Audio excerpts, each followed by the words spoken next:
Hello and welcome to the 4Corners podcast. I'm Brad, joined as always by Matt and Shad. Gentlemen, how are we doing this evening? Doing I think good. okay. So near as I can tell, I'm doing all right. So, it's quite the weekend of wrestling because I guess Double or Nothing is getting like all-time hype for it, and there was a Saturday night's main event that even God doesn't like the Vision. Because he continues to smite them at every opportunity.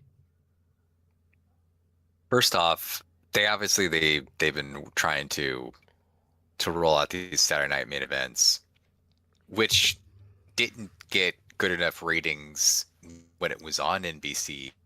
So they yanked that off, and now it's like what, on Peacock, I think? It's just online. It's on Peacock.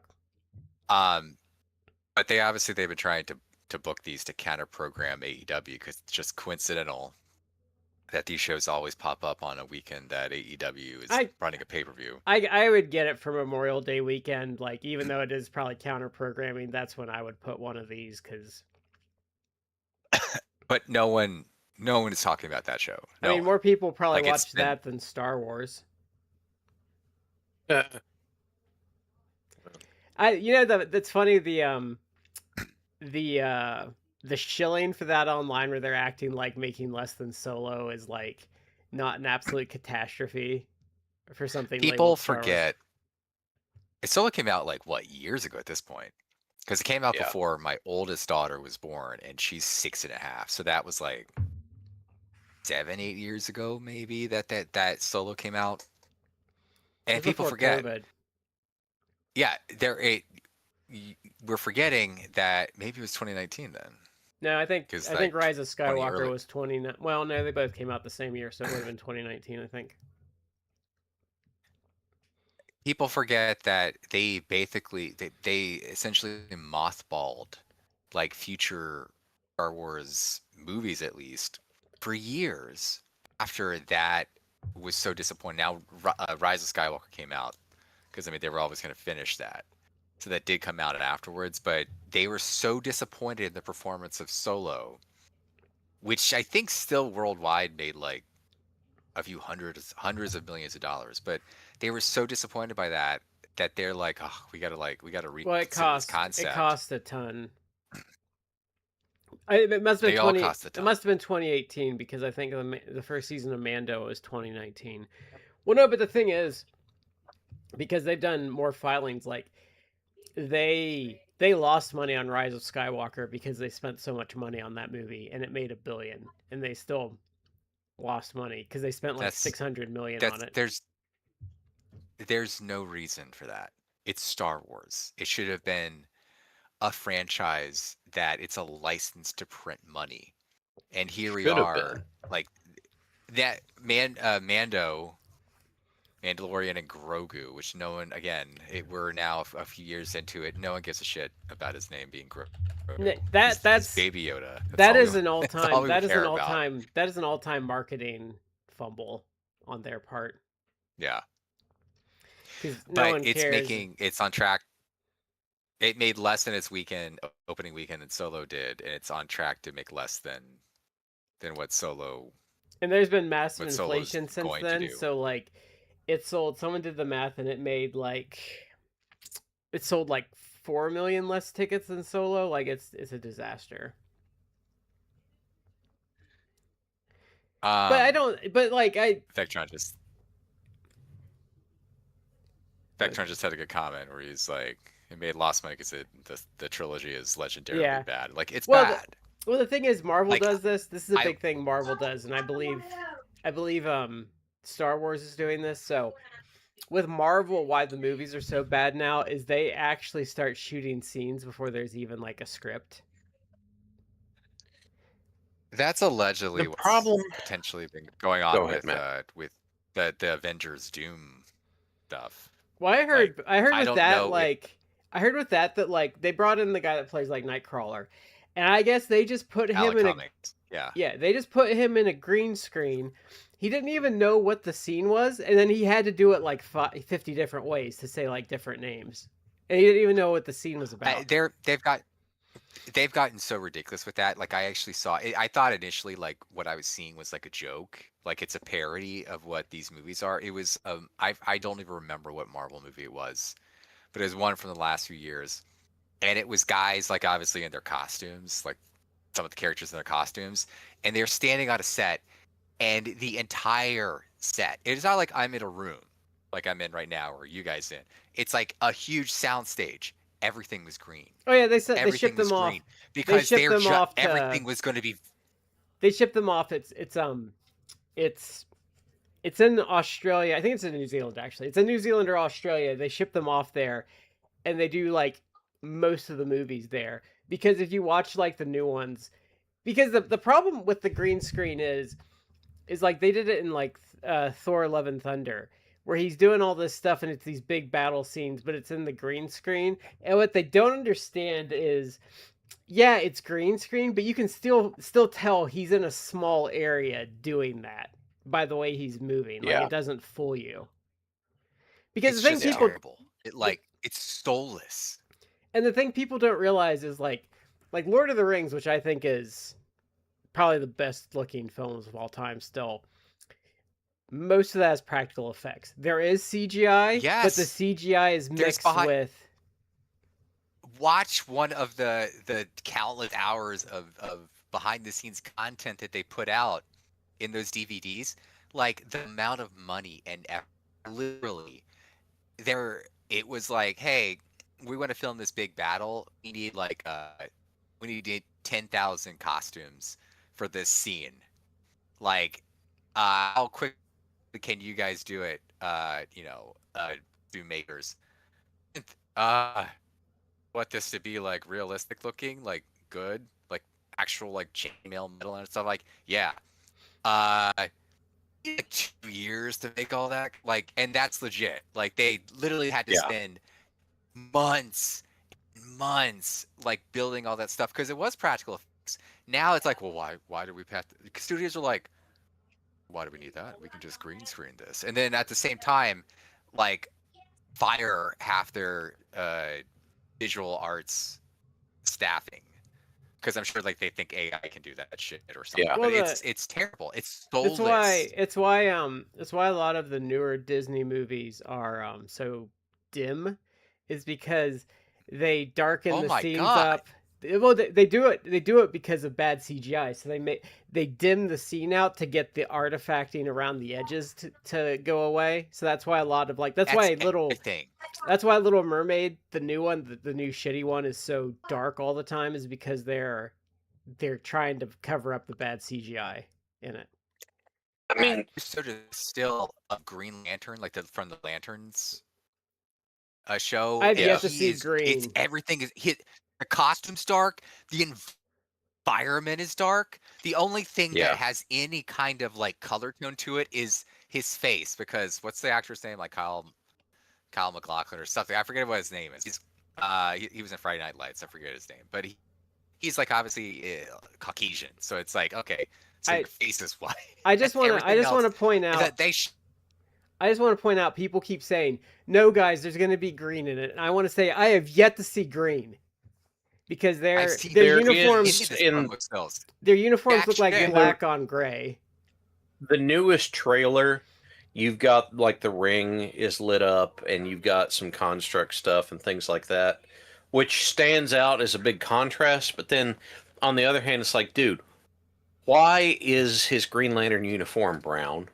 Yeah, like honest to God, why is it brown? And the thing is, it only worked in. That contrast stuff only worked in like 300 and Sin City. Like the contrast worked there because of how stylized it was, but like it rarely works in like other circumstances where you can like. No, it's everything now. It's pervasive. Like I just saw the trailer a while back, a month or so ago, 2 months maybe actually, when it was for the new Harry Potter HBO series. Oh God! And I saw the original like Harry Potter movies. Like, yeah, it was kind of like it wasn't like everyone's like brightly colored in that. Like it's a little bit of darker colors in that. This was gray and dark. I can't with that. Snape looks so bad. Not because but it's too much. It's like they're not. These things, it's not as well. They have not have the money for practice. It's like the budget on this shit is only. I don't know up. why does Snape look like? Why does Snape look like he just? Worse. It looks worse. Why does Snape just look like he stumbled out of a rave?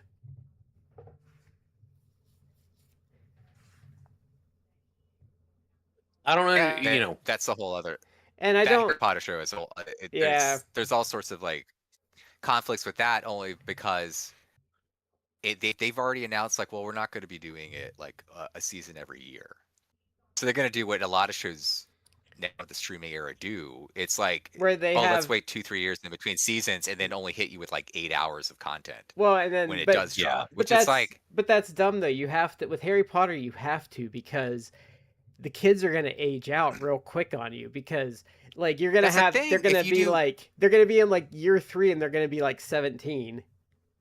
Yeah. That's the problem. It's and you're gonna have like a 12-year-old be like, "Hey, mom."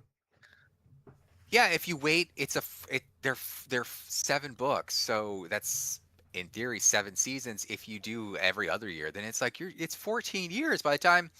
Even if you got a kid that when he starts, he's like 12, he's gonna be in his 20s. Like by the time he's gonna be in his 20s. And I know that Hollywood certainly loves to like hire like 20-year-olds to play like, oh, I'm a high school senior. It's like, no, you're not. But I mean, it's still stupid. John Lithgow is playing Dumbledore. It's like he's in his 80s now. He's like, you do 14 years, he's going to be in his 90s. He's going to probably die. So they've been doing. I don't mean to be morbid. He's probably going to die. They've been doing. Live. They've been doing. Audible's been doing dramatized versions, and they actually casted that better because they've had Hugh Laurie as Dumbledore in that. Oh wow. I should listen to that because I will say this. Like I listened back in the day, I listened to the Harry Potter books on audiobook where it was actor Jim Dale. Because Jim Dale who did it, and he does voices for all the characters and he does a fantastic job. It's actually his Hagrid sounds exactly like the movie Hagrid too. That was crazy. Harry Potter has like become like this big thing in like our culture because some people went kind of overboard like with the Harry Potter like fandom, but then also people are going all crazy because the author has problematic views on many different things. But I mean, like I'm over that because it's like, okay, guys, like why don't we go look at every author that's ever been because they're all a bunch of like fucked up degens. The books were written years ago, so it's not as if like you can't separate the books, the content from the creator. It's not like you can't. And my thing is like it's such a performative thing with her, and it's like, look, she's not Neil Gaiman. She wasn't like chasing her mate around trying to rape her. Yeah, like it's different. It's like I just find it very performative, and I bet like 90% of the people that virtue signal on Blue Sky are still like secretly like buying the shit too. They'll all be watching the HBO series. I'll watch it.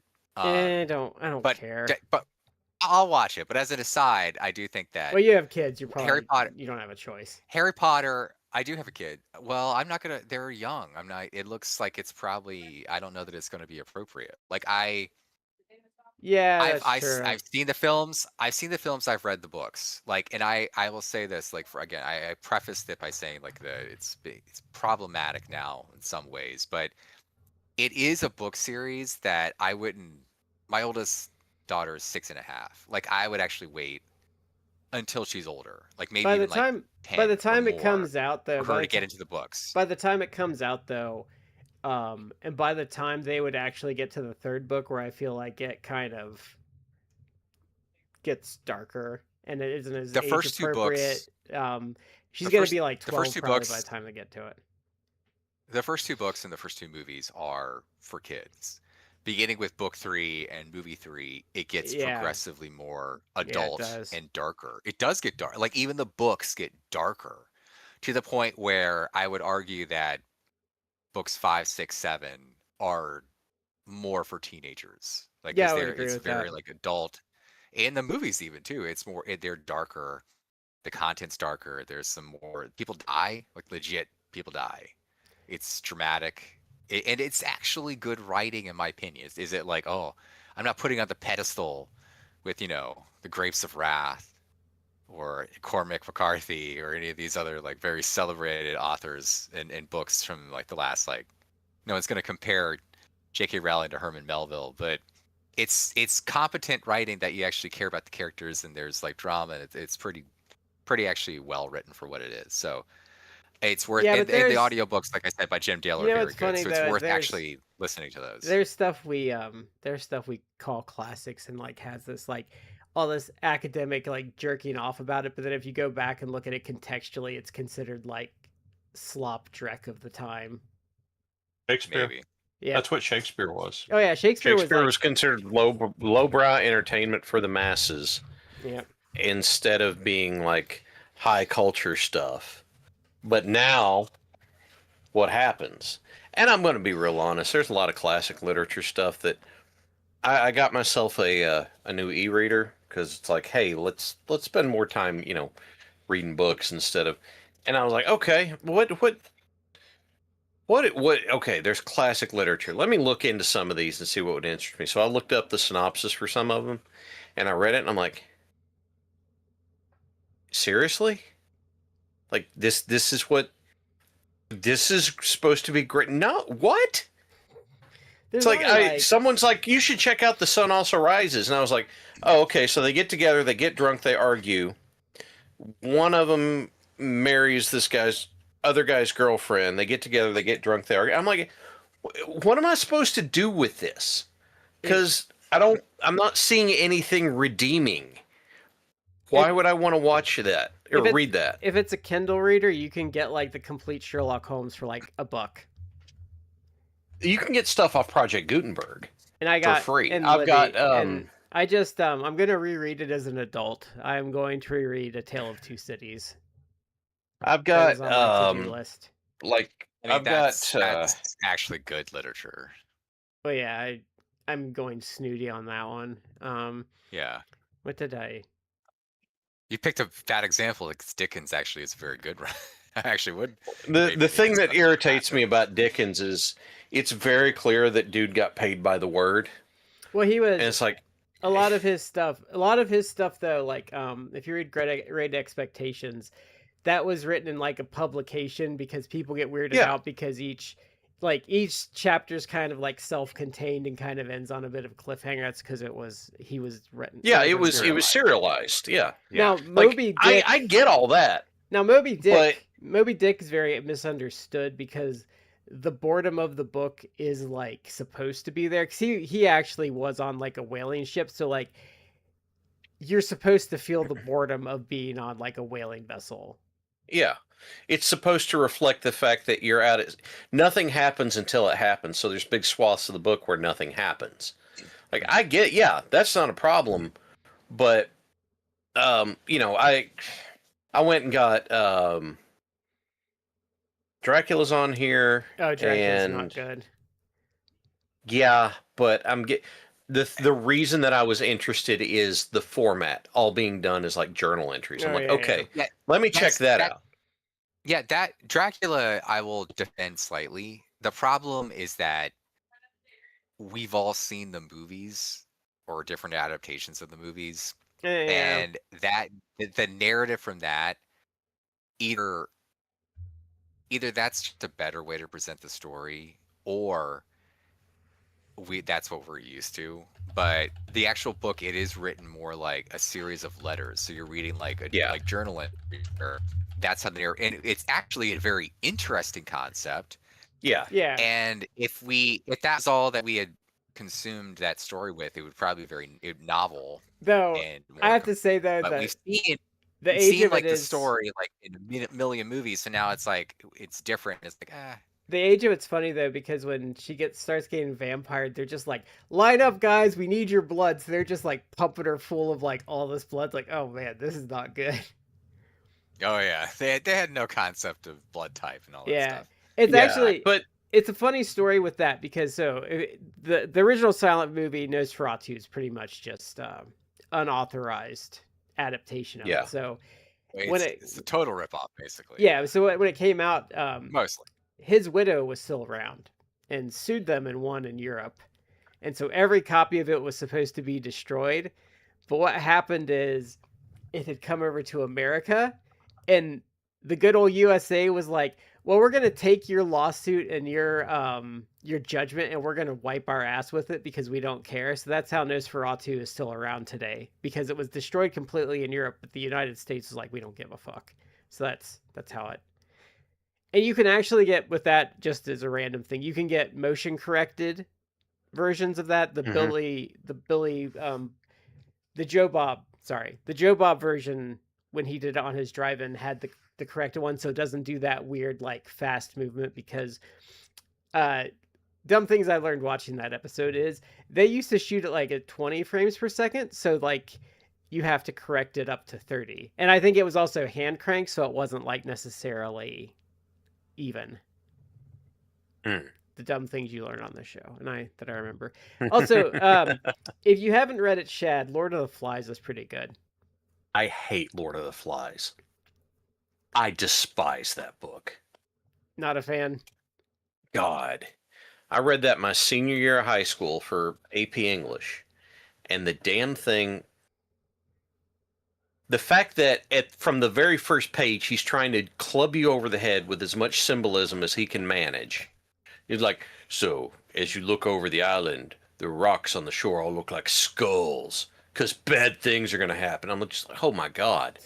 And it is the idea of this all breaks down immediately. It's like, wait, because there have been instances where there have been like Lord of the Flies scenarios happen, but that's not what happened. It's like the young men like banded together and took care of each other and watched out for each other. But in this one, they're all like, we tried for a minute. Oh, let's smear stuff on our face. Let's get spears, kill the pig, drink its blood, slit its throat. You know, and you know, it just goes that way too. I'm like, and I hated it so much because everything I was supposed to be dissecting for symbolism, and I'm just like, my symbolism is that I hate this book. Foundation by Isaac Asimov is pretty good. I don't know if that goes in the classic category. I've read a fair bit of Heinlein, and I'm intrigued by stuff that happened. I'm intrigued by stuff in Asimov too, because you know your sci-fi forefathers is where a lot of the the stuff comes from. Okay, interesting, cool, different. And yet, Heinlein gets way up his own ass. Asimov does not get quite so up his ass. My go-to about going... Heinlein was this big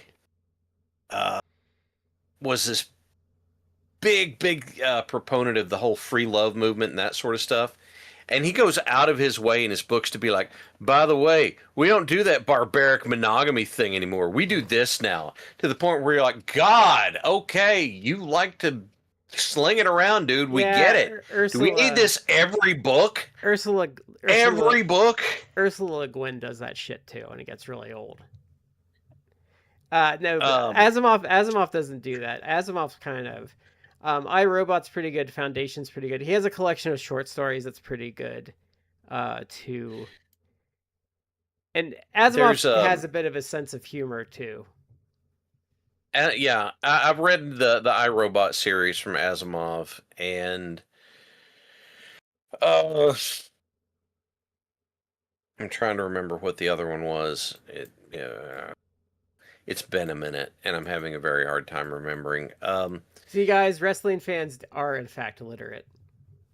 Yeah, we can be very literate. The other one of the Heinlein ones I really liked was called Friday, and it was the main character's a genetically engineered secret agent when there's not supposed to be genetically engineered people around, And so there's all of this stuff that the main character keeps having to try and watch out for and not do, and all of the stuff as she's going through, everyday life kinds of things to avoid notice. And I thought that was a fun way of examining that sort of stuff. He has one that's called the it's not the Foundation trilogy. It's is it the Methuselah Foundation? Anyway, what they did is they paid incentives for people to have certain genetic types have kids to see how long they could prolong life, and it gets to the point where they just kind of keep living longer, and they struggle with their memory, and they struggle with, how do I remember stuff now, and what am I supposed to do, and like, that's all interesting. I learned a funny... But then he's like, well, we've lived so long that we don't think monogamy is such a great... And I shut up, Yeah. With this, like, we get it. But there's a funny side story. There's a funny side story I learned about Marvel a couple years ago. So I guess Harlan Ellison sued them at one point because they ripped off one of his stories and they plagiarized it.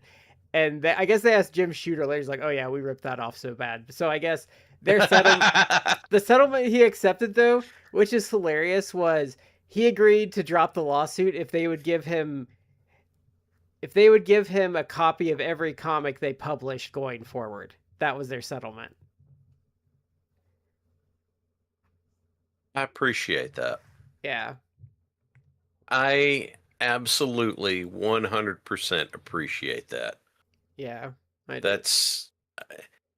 mean, I know that's is that gonna be whatever, but I like that. That's not only playing the long game, it's like, hey, guess what?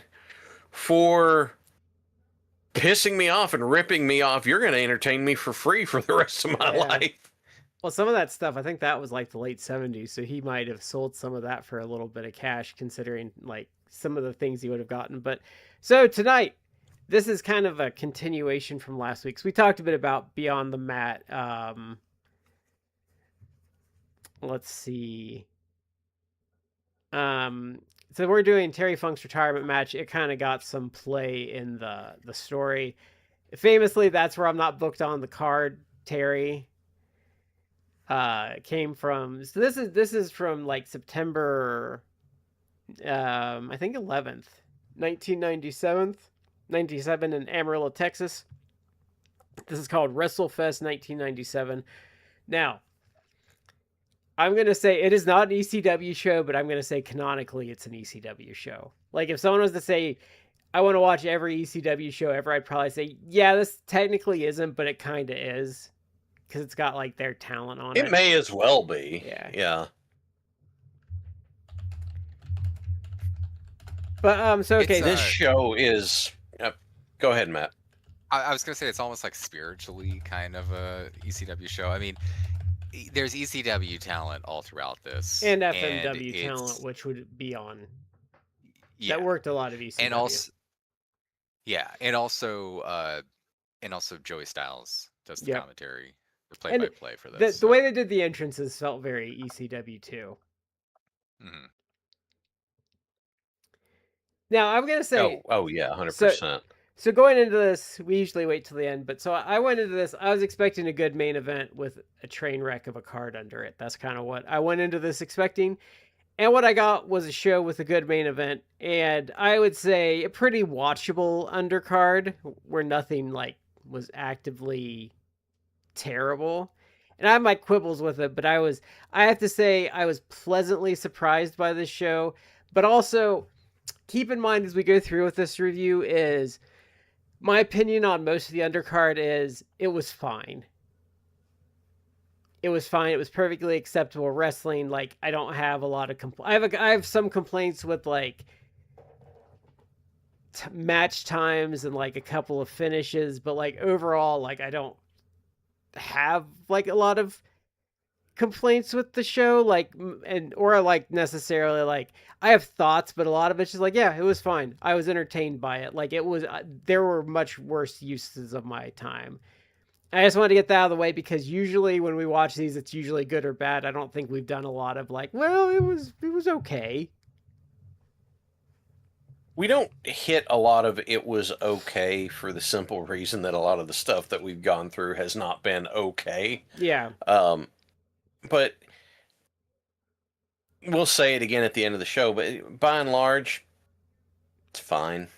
Like, I'll give a good example of where I'm at with it. Like, I wouldn't necessarily recommend someone watch this. Like, I would not recommend someone watch this. But if someone came to me and like, hey, is this WrestleFest 97 worth watching? I'd be like, yeah, it's fine. Like, I'd say watch it. Like, there's worse out there.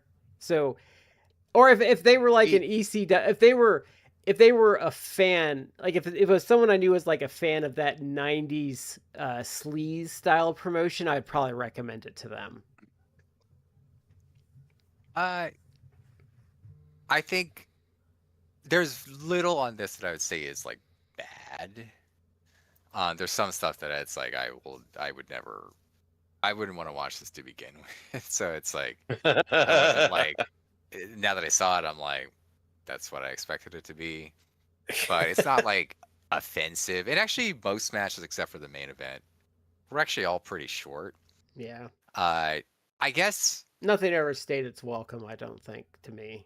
I don't know that I would recommend it except as like a curiosity, because it is like, you know, what was at the time billed to be Funk's retirement match. His 11-day retirement. Like less than 2 and he weeks. was signed by WWF by like December. Yeah.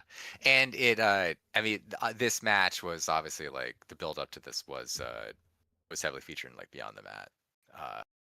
So that's makes it kind of like historically relevant in some respects. But would I recommend it? Like yes and no. Like it's like it's almost like a completist type thing. If you're a fan of Funk and or ECW, it's like you should probably watch this. If you were to find it, if you could like download this, you know, through perhaps, you know, less legal means, through different sites, you could probably get this off you could probably get this off a trader pretty easy.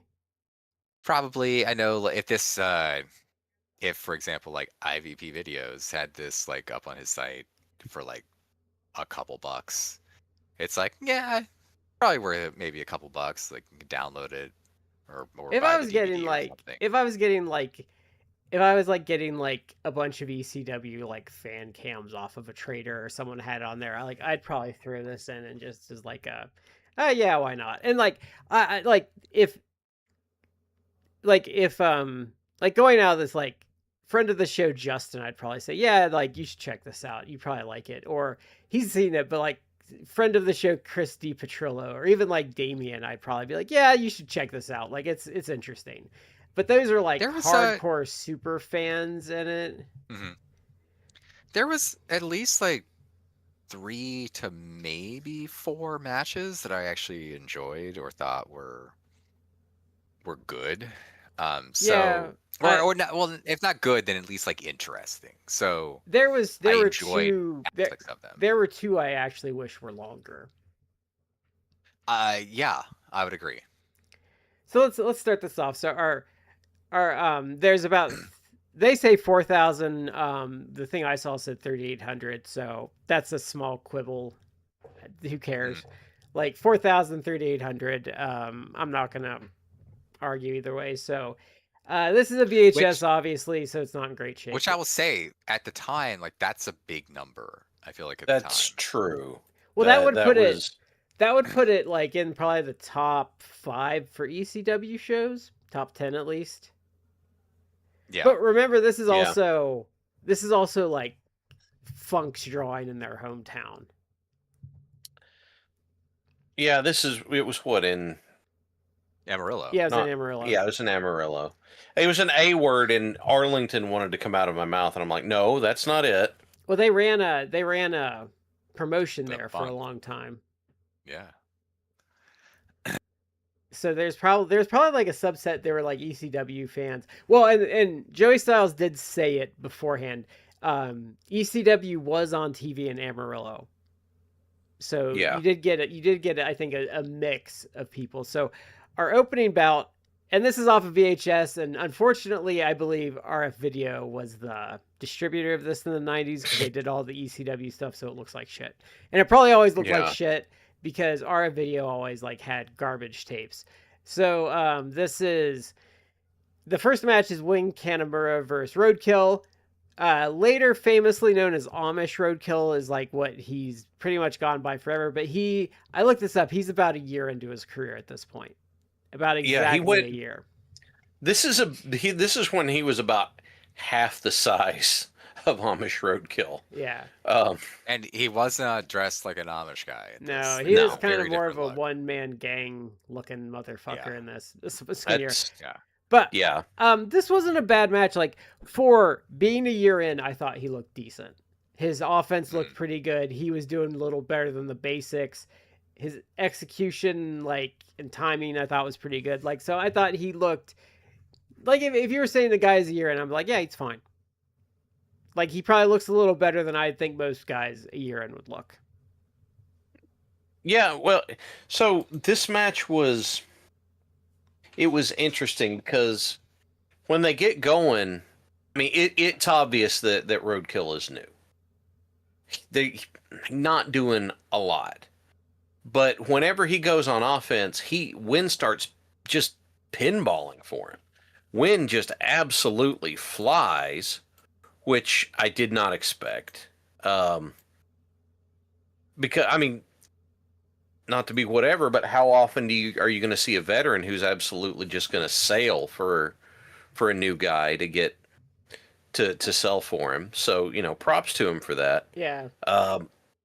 And then, he gives him all that. That's great. And then at the end, Win just kind of takes over and the match ends. Yeah. And it's fine. I think for an opener, it was perfectly fine. Well, and it lets Roadkill look good, even though he's losing the curtain jerker. He still makes him look like he doesn't come out of it looking like a chump. He looks like he has a bit of something. Yeah.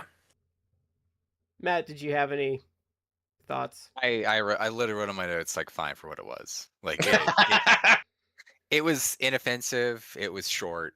I felt it was kind of more. I mean, obviously it's to get a ECW guy some reps, but also like it was probably to get like. I have seen this like a win. I have seen this exact style of match go horrifically on dozens upon dozens, probably into the hundreds of indie shows, and I think for what this match was, which was guy learning the ropes versus a vet, it was about as good as those matches get, barring like weird outliers like Sean Waltman or someone that just gets it instantly. Like it was perfectly fine. Nothing bad. Yeah, happened. I think that's fair.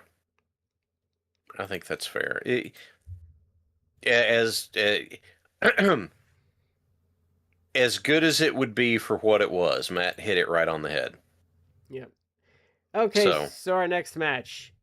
Taz defends the ECW television title against Chris Candido. So this one was short. This was kind of built. This match was built more for a live crowd. There's a lot of stalling. There's a lot of stalling for the purpose of building heat, which isn't great on video, but works for live crowds.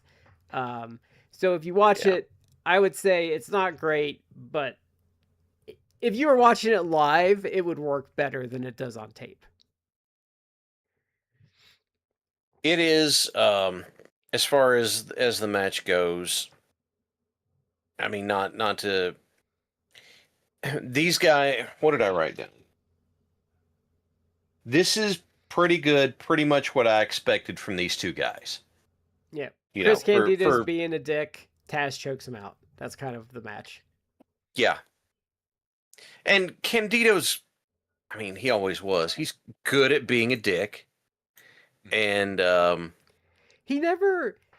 My thing with Candido is Smoky Mountain Candido is like so much better than any other version of Candido. He just never quite caught that anywhere else. So I would ask did he not quite catch it, or was he not allowed to catch it? I don't know if it transferred over, like, his personality, I think, just worked better there. But also, Tammy got a lot more leeway in Smoky Mountain, so she could just be like an asshole. Because there's this, like, I should show it to you. There's this training montage they did with her where she's training to fight the dirty white girl at like one of the big shows, and like they're doing like where she's supposed to be running behind the car and she's riding in the car, and like I think Brian Lee's running, and there's one where, like, they're doing all that stuff but she's not actually taking it seriously. Like it's really funny, but like stuff like that. Fair enough. It's one of those things that them having the time and the free reign to do that sort of stuff goes a long way, and that is a criticism that I can level at a lot of stuff in a contemporary setting. Is, are you giving these folks the time to are you giving them the time to actually build something out of this? Oh, well, we've got to put, and it's like, okay, the answer to that's no. Like, I sent you that clip from Smoky Mountain of like them doing the Shining thing with Kevin Sullivan, and it was hilarious. Like, he was actually pretty good in that. I don't know. I love Kevin Sullivan. The more I see him, he's just. And I was surprised too, because I found it, because like Brian Clark was like his minion kind of helper guy, and they let him cut a promo with Kevin Sullivan standing there. I'm like, God damn! Like, for like a guy that's only a couple years in, this is a pretty good, like, solid promo. He didn't choke it. He did, yeah. It was fine. And here, I haven't said this since like the early days of us doing this show, but there's nothing wrong with fine. My issue is that that's all you put out, especially for a prolonged period, stairs in WWE, then you have proven to me that there's no hope for anything better than fine. Yeah. And so I don't have, I don't have a problem. Sometimes when your roster's turning over and you're rebuilding, like, fine is the best you can hope for sometimes. But like you have to get better than that. But like there's times where like fine's the best you can do, like when, say, your stars are aging out or guys get hurt or a bunch of contracts came up and you're turning the roster over and you have to get a bunch of people over. Like, yeah, that's probably going to fall into fine. You have a bunch of injuries to some of your big names happen. Yeah, well, yeah, that sucks, but here we are. But yeah, I thought it was fine. Matt, did you have any opinions on this other than it was fine? I thought it was fine. I thought it was a pretty decent match, but I felt it was too short. Yeah, I did too. They could have used another 3 minutes, I think. Yeah. I thought it was pretty good. Like Taz, I felt like gave Chris like a lot. But I thought it was pretty good. It was one of those that I would have liked to have seen it a little more. Obviously this was like a Terry Funk show. This was an ECW pay-per-view show. You probably get like 10 minutes or more from these guys. But yeah, it wasn't bad. I mean, because of it was short. It's not something that's like, oh, I'd recommend this, but it was fine. Yeah, it wasn't offensive. Okay, yeah. I have to look at my phone for this because the next one. Okay, so this next match is Shark to Tsuchiya defeats Lady Kuga. These are FMW wrestlers. So if you don't know, FMW had like a women's division. It wasn't huge or anything, but they were kind of like, FMW's big thing was like doing the 3-ring circus. Okay. So they had a couple. I don't remember the lady that was like their main star, but it kind of revolved around her. So this was fine. They executed their stuff well.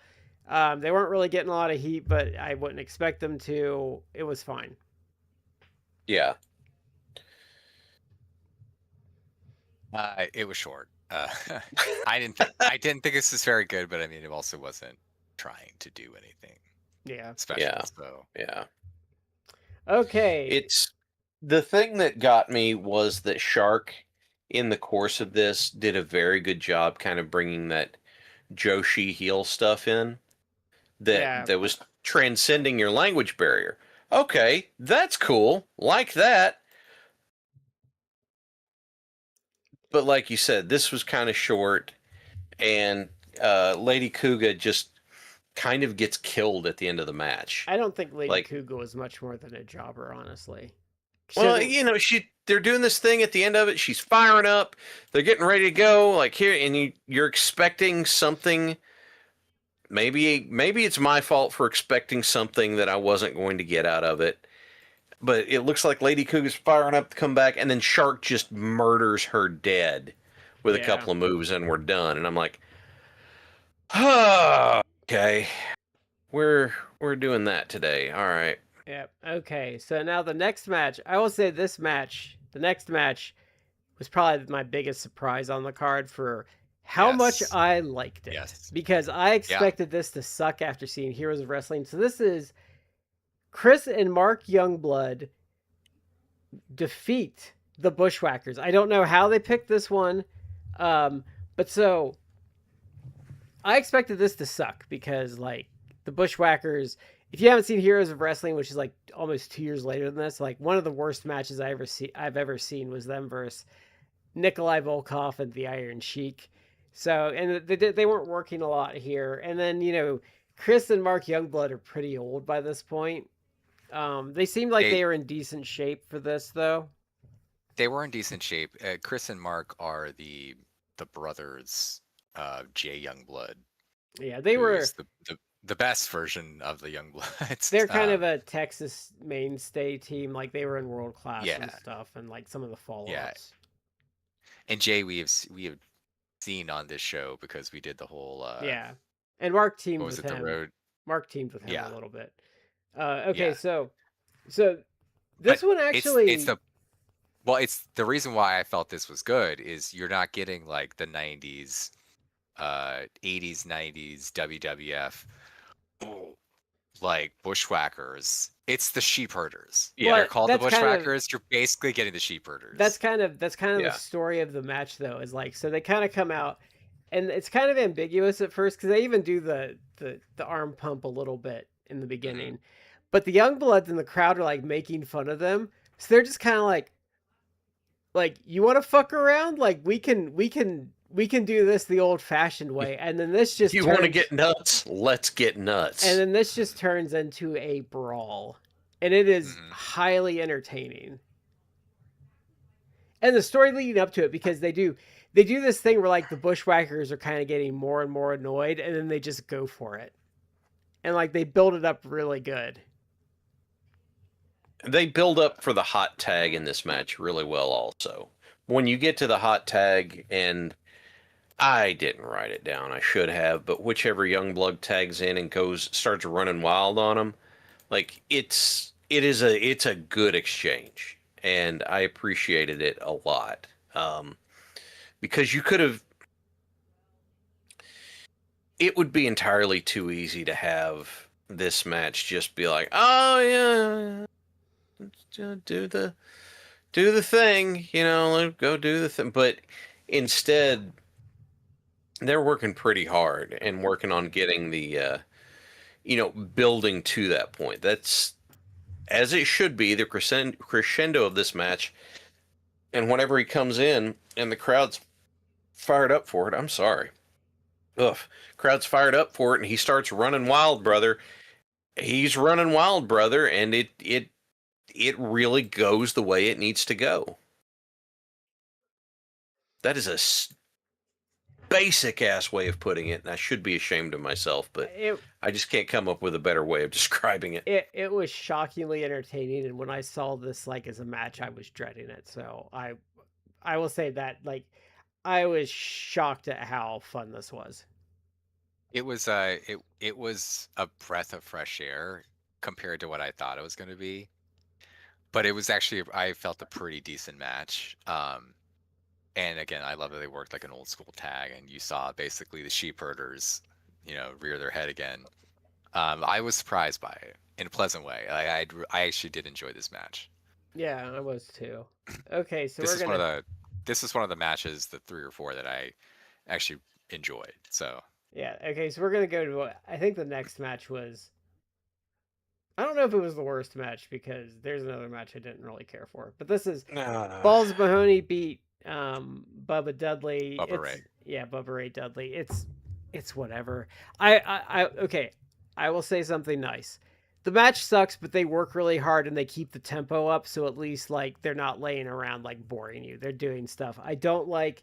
There were a lot of unprotected chair shots to poor Balls' head in this match. A lot. Yeah. That was my hatred of this match right there. It's like, oh, it's Bubba Ray Dudley and Balls Mahoney, like 97 EC. Oh no! And then they start doing that stuff, and there's a pre-match angle involving the Sandman, and he was involved during the match too. Yeah, and so the cane comes into it, and I'm like, oh God, I really. Because then the cane comes into it, and of course, they don't work the cane across the body because this is ECW, so they square it up exactly and crack you right over the head with it, and I am cringing the entire time. And then you realize, like, Balls Mahoney can't actually wrestle, and it just gets worse and worse and worse from there. It was short, thankfully. Yeah. I just... He took a lot. There's one that's like you just see him take it right on like the top of his skull, and it was just like, ugh. Yeah. Like, no wonder you're dead by like 45, dude. Like, I'm sorry. It makes me sad because the shoot interview he did with Sean Oliver, I really liked the guy. Yeah, he seemed like a nice guy. He was upfront about his limitations. And he's talking about what he could and couldn't do and trying to make it work. And then you find out, a few months after that, he and his wife are sitting on the couch, laying in bed together, watching Jeopardy, and he just rolled over and went. And I'm like... Oh. Yeah, I know. Oh, that sucks, Yeah. I was hoping to... Well, I don't know what I was hoping for. I was just happy to see that he was doing pretty well in his retirement, even though, all of his teeth are gone and that sort of stuff. Yeah. Matt. I wrote down to this one a typical ECW match, but yeah. That's not a good thing. I didn't like this. This actually might be the match I might dislike the match. Yeah, because there's some things about maybe. Because like the thing is, yeah. Because the thing is, like, go ahead. We'll just roll them together. So the next match is Shane Douglas beats Tommy Dreamer. No, I have something else to pick on about that match, by the way. Well, but I was gonna say that match is like 9 minutes long with 5 minutes of nonsense. So like that one, I think might have been worse. There's a lot of padding, yeah. Yeah, and and thank God, if it was Eric Bischoff's idea, I don't know whose idea it was, but thank God for whoever made him Shane Douglas change his finisher for. Yeah. Because because I am not like morally opposed to the idea of like a belly to belly suplex as a finisher, but I have not seen a hug of doom more doomy since like Edge's spear. Like that's how bad his belly to belly is. Like he gets no air on them. It doesn't look like it hurts. And then you're supposed to sell it like death. Like at least like when Scott Steiner does it, it looks like it hurts. I mean, even when Bailey did it, she still got rotation and lift. Yeah. Where this just kind of spins. Another thing I was going to pick on about the previous match is the fact like I said, there's so much padding. There's a spot where there's supposed to be a chair drop kick shot that looked like crap because they only kind of got the chair and the feet near each other. And then, of course, for the finish, Bubba had to have the asshole kick out where it's a 3 count, but he kicks out right after the 3. And it's like, oh, fuck. Trying to get my heat back. Yeah. It's like so you got to Bobby Fish this, man? Except, with Bobby Fish.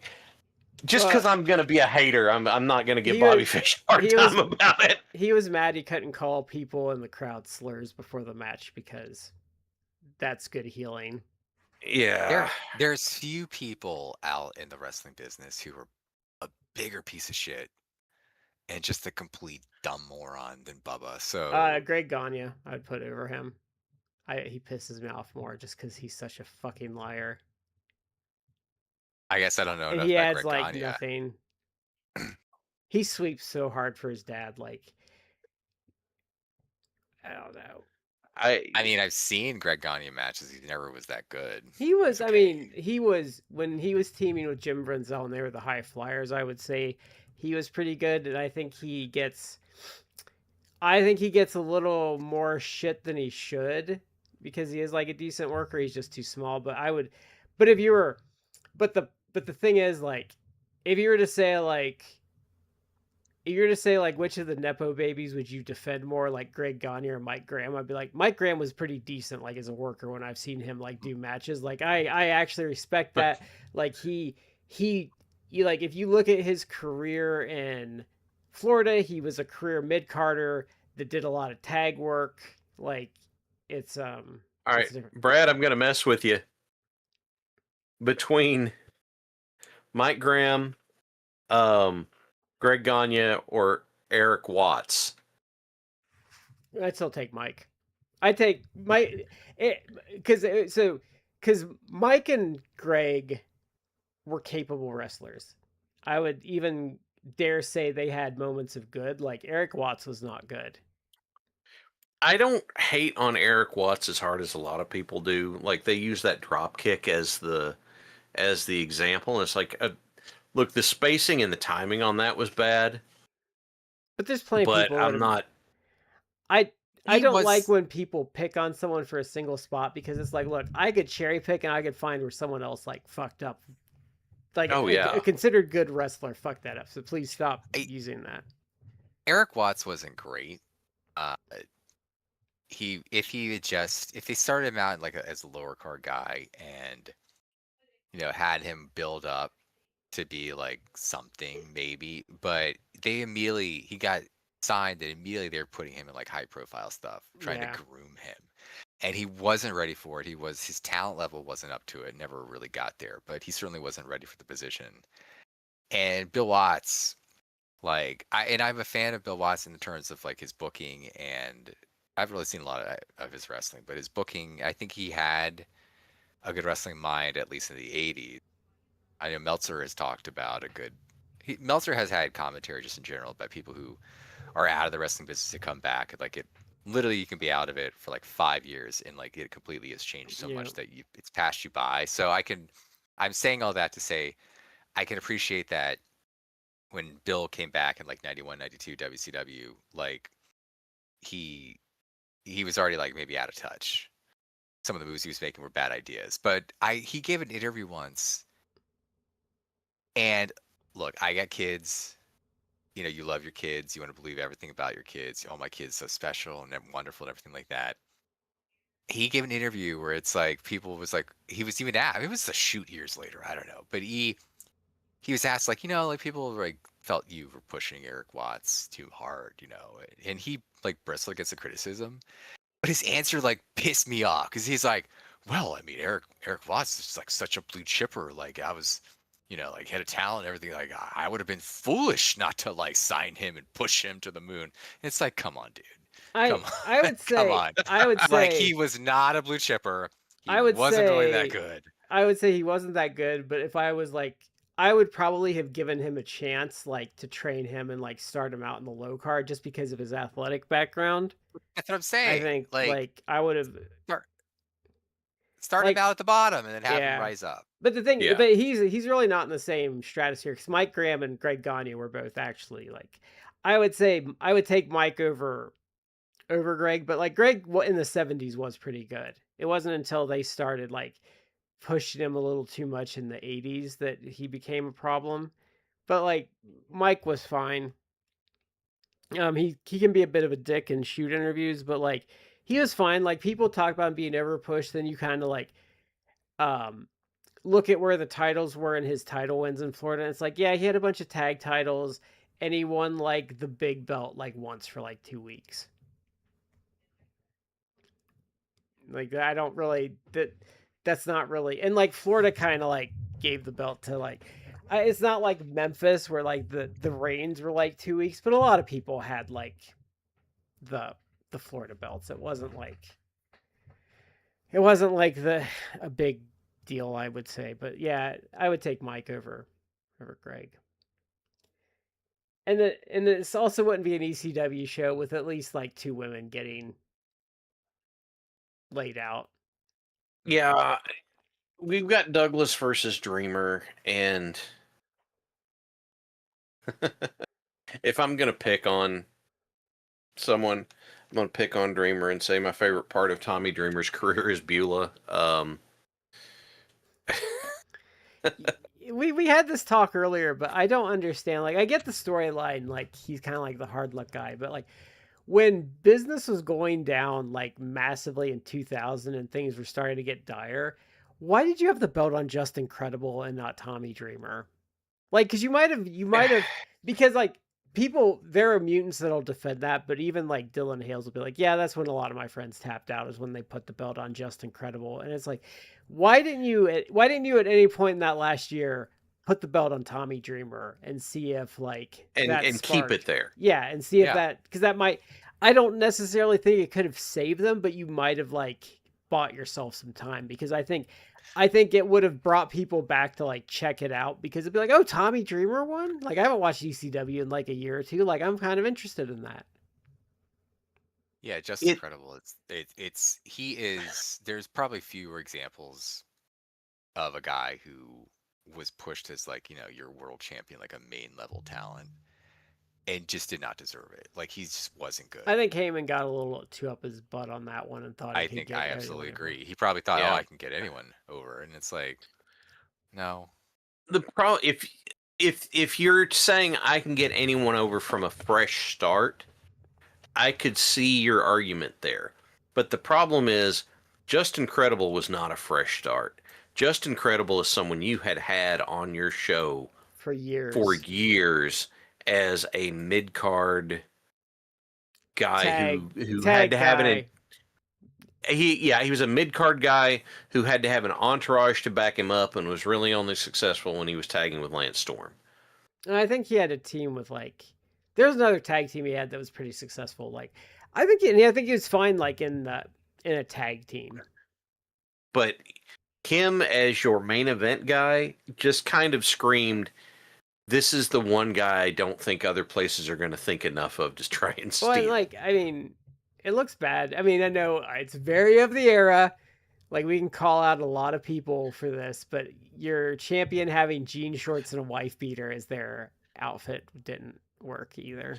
The only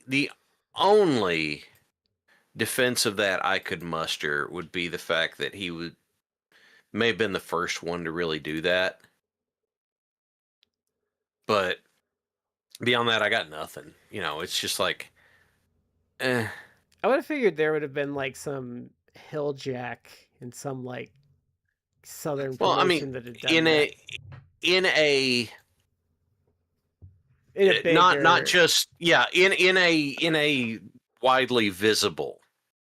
Billy widely Kidman visible promotion. Billy Kidman was kind of doing it, but Kidman started doing it after Credible did. Kidman's first appearance, he got a win over Alex Wright on either Saturday Night or Worldwide, and he was wearing, it wasn't trunks, but it was short tights, and he had basic gear. Yeah, he was a jobber. He was a jobber before he got that win, and then he lost the rematch to Wright on Nitro, and then he got pulled into the Flock. And I can't really hold that against the Flock, because the whole grunge motif was really their uniform. Yeah, but the wife beater and jean shorts, I think, was a natural evolution of what he looked like in the Flock. Yes, it was. His face turn out of the Flock. He went from wearing the raggedy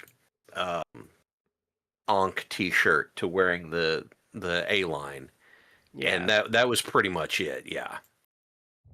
Yeah. So I don't know. Like I never got that about Dreamer.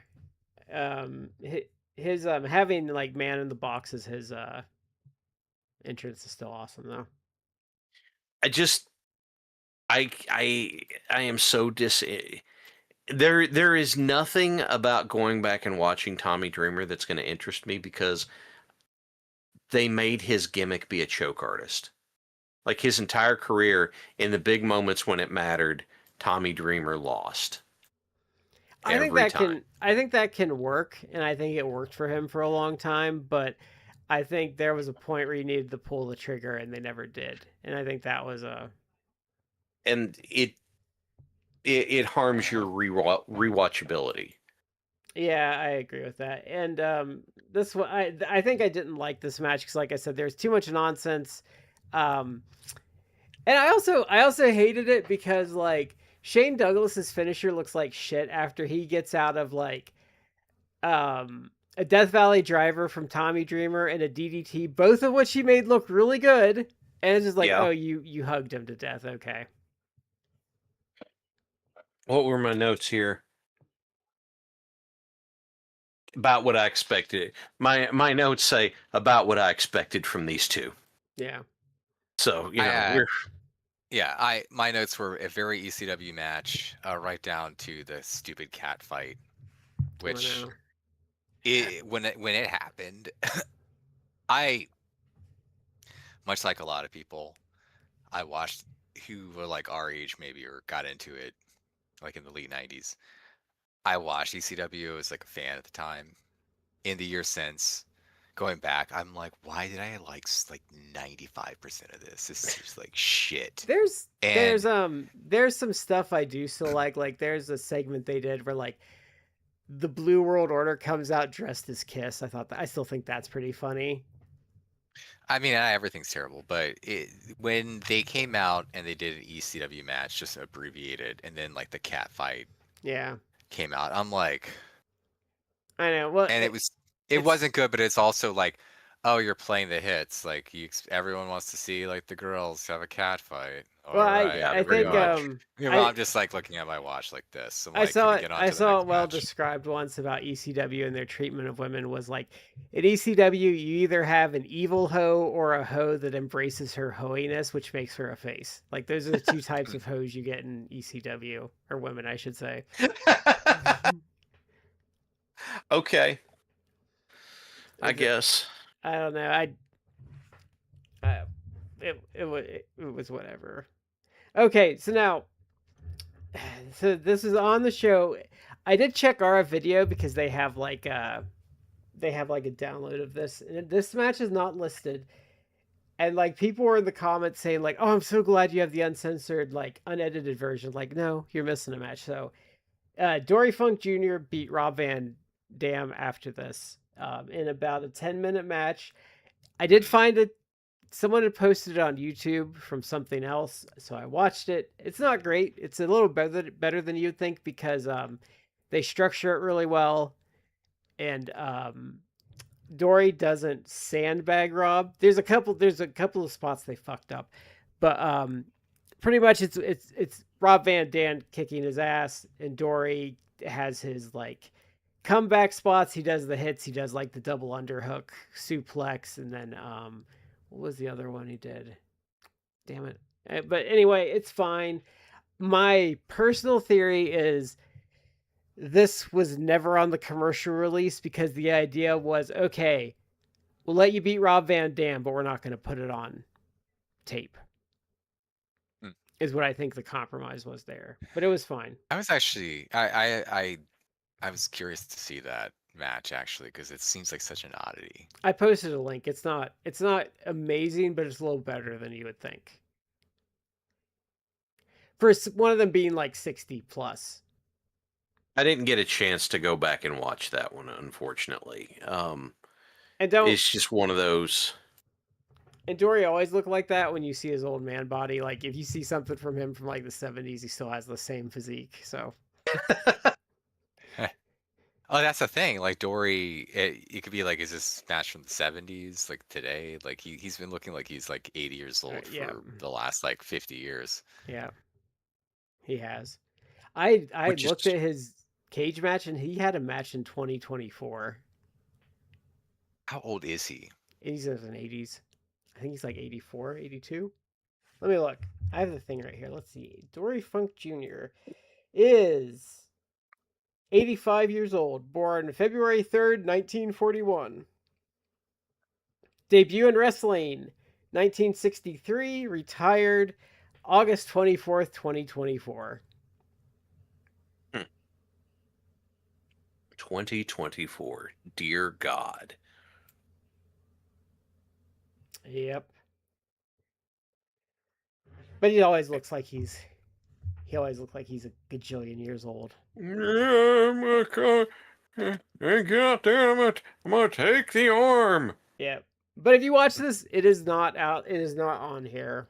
Because Matt was like, was that not on there? And so I was like, nope, it's not on there. So, yeah. Yeah. Okay. I did not go back for that one. Yeah. Not because anything wrong with it, but I don't know how else to say it. As this card went, I had a harder and harder time hanging in there. It was such a little oddity. Like Matt said, I had to see it. I had to find it because I just wanted to know like how it worked. Okay, so the next match, Mankind defeated Sabu. So I will say this. This is one of the ones I wish they'd given more time to. Because just like the ending is bullshit because they do like a DQ. And I think it's because it's political, but it was fun while it lasted, but they ended it right when I thought it was getting good.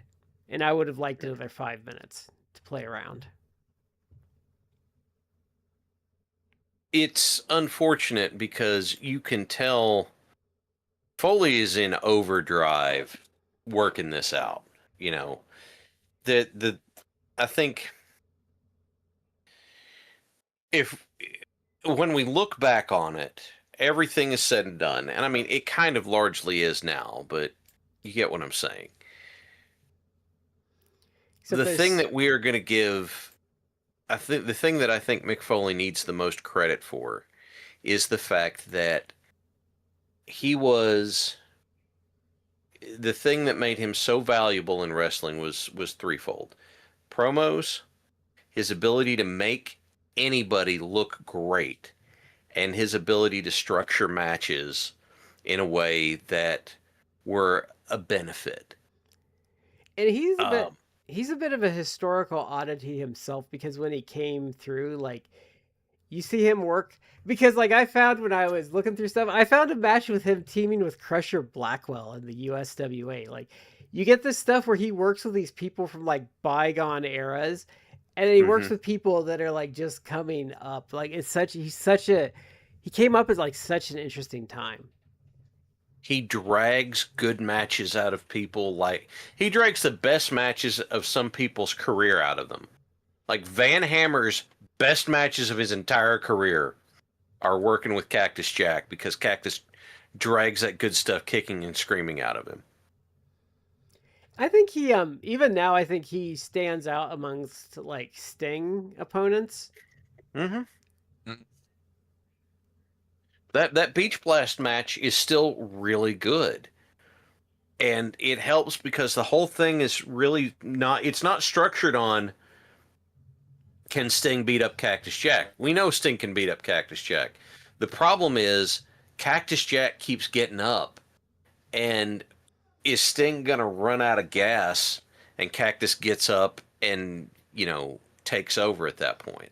And when we were doing that Dangerous Alliance era WCW, I have to admit, his stuff with Abdullah, the two of them were like constantly a highlight because was that such Sergeant Buddy Lee Parker where like Abdullah the Butcher attacked him with like a broom and he beat him so long that it was hilarious, and then it wasn't funny anymore, but he kept doing it so long that it was funny again.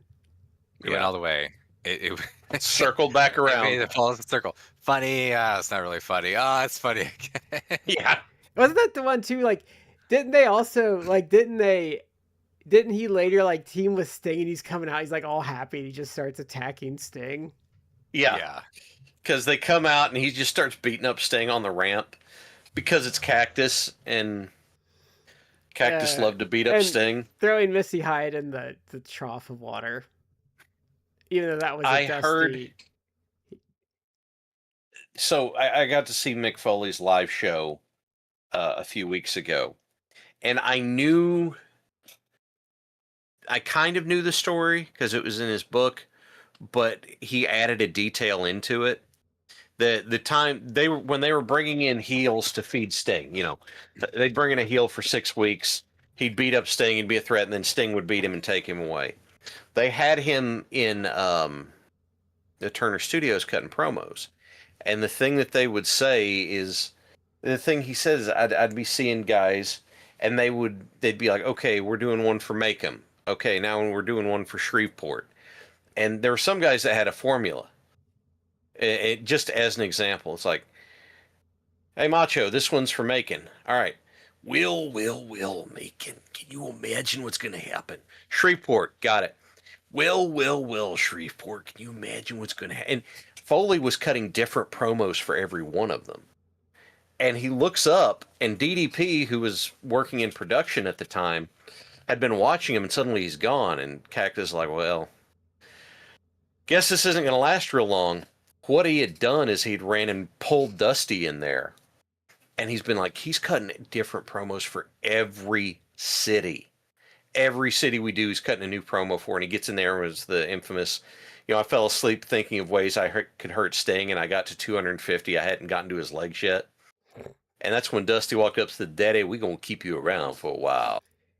Well, it's funny how they got him in because they weren't going to sign him and they were using him as a jobber. And like Jim Cornette and someone else wanted him. Might have been Flair. That was his first run, yeah. Yeah.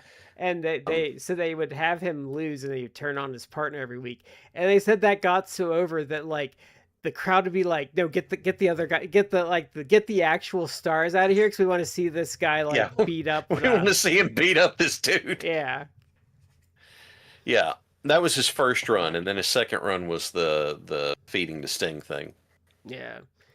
And so let's see. So this was I thought this was fun. The ending was obviously politics, but I was like, I could have used another 5 minutes of this, honestly, because and Sabu was pretty good in this. He didn't really like blatantly screw anything up, so he was kind of on his A game. But having a DQ on this show felt like such a cop-out. Yeah. Yeah, I agree with you. I felt that this match needed more time, and I hated the DQ finish, which I imagine was probably like a political move, where it's like you have Mick Foley, who's obviously at this time working for the WWE, well, WWF at that time, I think, and he was going to be on the show for his friend Terry Funk, facing off against Sabu, an ECW guy. I'm sure Vince okayed it, but it's like, a friend of his that he can't lose though. Like, a friend of his that he's wrestled before too. Yeah. Yeah. So I didn't like that. You're talking about Mick Foley. Like, I would be remiss. I've mentioned this on the show many times, but I will again repeat that probably a good once a year or so, I will still go back and I'll watch all the segments that they did when it was Mankind being interviewed by Jim Ross, and at the end he attacks Jim Ross. Like, he does such a fucking good job. Like the final segment where he just flips out, crashes out, and attacks Jim Ross, and then immediately is like apologetic. Gonna need some help. He said, Jimmy. He said those segments, like when they taped those, he knew he was set because I guess like Vince would watch a lot of that stuff and wouldn't say anything, and like he was doing that, and here's Vince like, God damn, this is good. Yeah, it is actually good. They talk about cinema. Like, that was actually cinema. That thing to you, Jim. Like, it's so good. It's melodramatic, but I mean, that's some of the best stuff in wrestling is when it gets like really melodramatic, but also dead serious. I will say they don't hold up as well though, because Foley, I know, I love you, man, but you didn't set him on fire like Kane did, so they have lost a little bit of luster over the years. That's the thing. They're going for drama, not comedy. Like, they could try with dramedy. those Mankind interviews were some of the few that didn't come off as hokey or goofy or silly. So that's a testament to Foley right there. He was the face in that, though, right? Like, talking about how he hated Shawn Michaels and he wished him nothing but pain in his personal and professional life. It's a face. Yeah. Shawn Michaels is a dick and always has been a dick and is a dick right now in real life. Yeah. So it's like he's a face. Like, he's one of the good guys. I don't know why people were hating on him.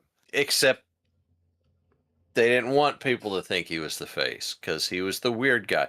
That the Mankind Shawn Michaels match from Mind Games is really good.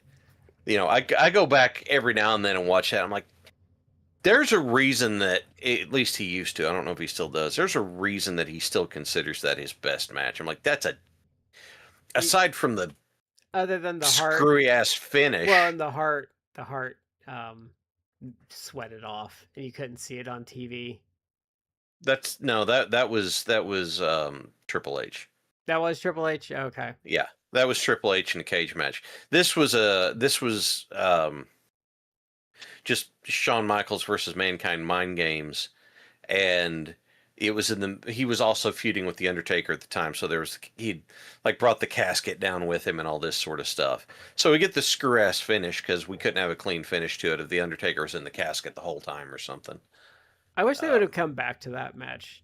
There's a couple of good Shawn Michaels ones. Like, I thought the Vader match was really good, even though Shawn complained about Vader stiffing him afterwards. I thought that match was probably one of Michaels' best. And I think the funny thing, though, about Michaels is people crash out when you say this sometimes. I think one of his best matches of all time is Jeff Jarrett, because Jeff had him work a Memphis match. I need to see that again to have a... I think, though, I will say, though, I think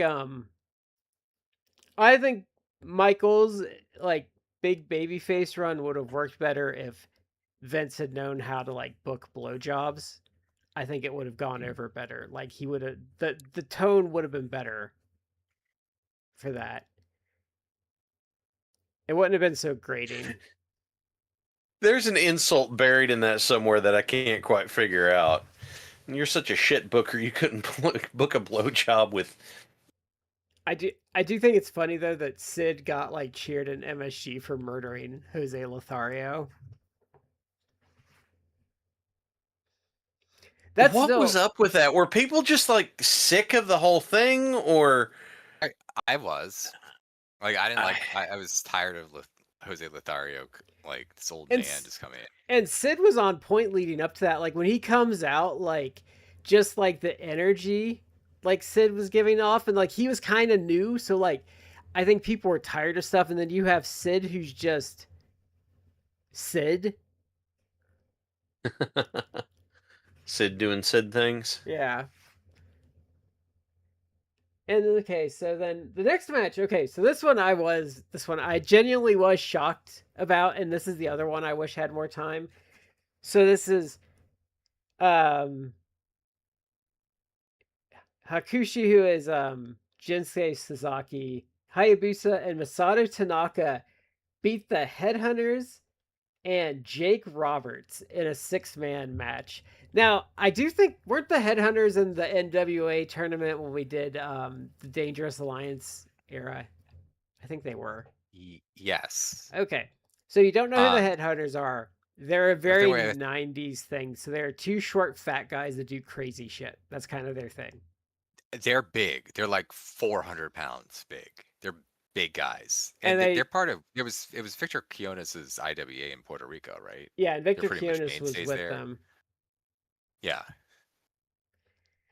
So yeah, they're two really fat guys that do crazy shit, like off the top rope and all sorts of stuff. So I would say they're not someone you would ever book, but they're highly entertaining if you come across them on a show, even after the novelty wears off. Like, they usually don't fail to entertain. They were actually entertaining in this.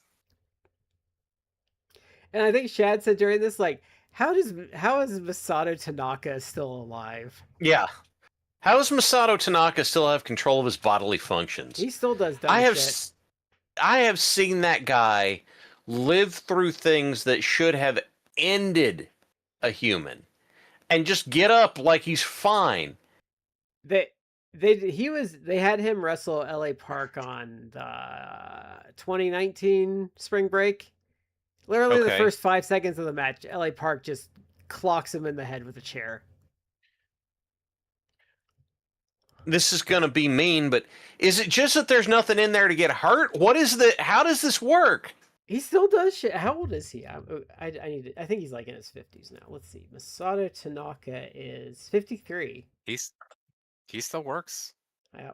His head's a mess though. It has to be. There's no way it can't be. I think he was the first never champion in New Japan, I think. Pretty sure. I think Jinsei Shinzaki like actually still works too. Like he, if you remember, like I think it might have been Muda's like last Noah match, like the one he did where it was like the tag. I think it was the tag that he did with Darby Allin and Sting. I think you're right. He like wrote in like on blood, like it was like some sort of like I think in the lore it's like some sort of like supernatural like binding spell or something against Shinsei Shinzaki, and it's like damn. Like he still works. I don't think he does it. I don't think he works that often. He works with an Impro. You'll see him pop up on stuff. Like I saw him pop up. This has been a long time ago now. He popped up on a random Sendai Girl show. Yeah. Because he was wrestling like their comedy jobber, and like he was really great in it because she had a similar gimmick where she sucks at wrestling, and like he just looked disgusted the whole time as he like won. He's like, still in great shape. Yeah. And he's underrated. Like his stuff in WWE, I think, is not. Especially in that era, he was like one of the few bright spots if he wrestled Hart or like Waltman. Yeah. Mm-hmm. It's a real short stint, wasn't it? 6 to 8 months, maybe. Okay. I think he wrestled Barry Horowitz a bit too, so those would have been decent. I swear, I cannot tell you. I swear I remember seeing a picture somewhere of him having a match with Kane. I don't know if those overlap or not. But would it have been Kane at the time, or would it have been like Isaac Yankem? Dressed as Kane. I'll have to look that up. Like, yeah. He might have wrestled. He would have overlapped Isaac Yankem. Look, like I said, I've been hitting the head a lot. I forget things. I might be wrong, but God, that memory is in my... Because I remember looking at it going, wait, really? Let's see. I'm looking. He would have been gone. Maybe they brought him back for like a one shot or something. I don't know. Oh, wait.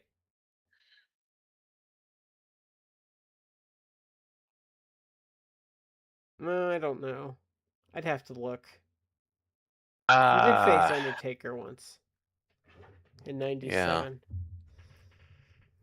Yeah. But this, well, okay, and I think where I was surprised, because you don't know what Jake you're gonna get sometimes. Usually you get bad Jake, but Jake was kind of sober for this, I think, because he was actually trying. I don't know. This was entertaining. I thought it was entertaining. He clearly, I wrote in my notes, which is sad to say, but clearly, like, he wasn't enhanced. He was not drunk or high for this match because he was moving. He was moving. He was bumping. Like, he was actually. I mean, he still was like bad out of shape. Well, he wasn't like as fat. Like he could actually wear tights. He didn't have like. We watched, what was that, Heat Wave 99, or was that 98? No, it was November to Remember, like 98 or 99, where he just had sweatpants and like cowboy boots on because he was so fat. Yeah.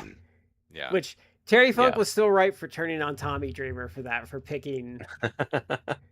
You're goddamn coward, Tommy. You're goddamn coward, Tommy. And like I said, this one I liked because it was just kind of like a fun train wreck. Like it was a train wreck in a good way. Mm-hmm. It's, you know, Honestly, this one feels like it cuts off before it really was getting into where it was like. It feels like there was another half to third of the match that was supposed to go that got cut out. Or even like about 3 minutes to kind of like get that last little sprint in, I felt. But this was the other one I was like, I could have used a little more time on that. Yeah. It felt like after the world title match, it feels rushed. Oddly enough to say, for something that probably didn't really have a ton of time constraints, but it felt very rushed. Yeah. Okay, so then we get to the main event.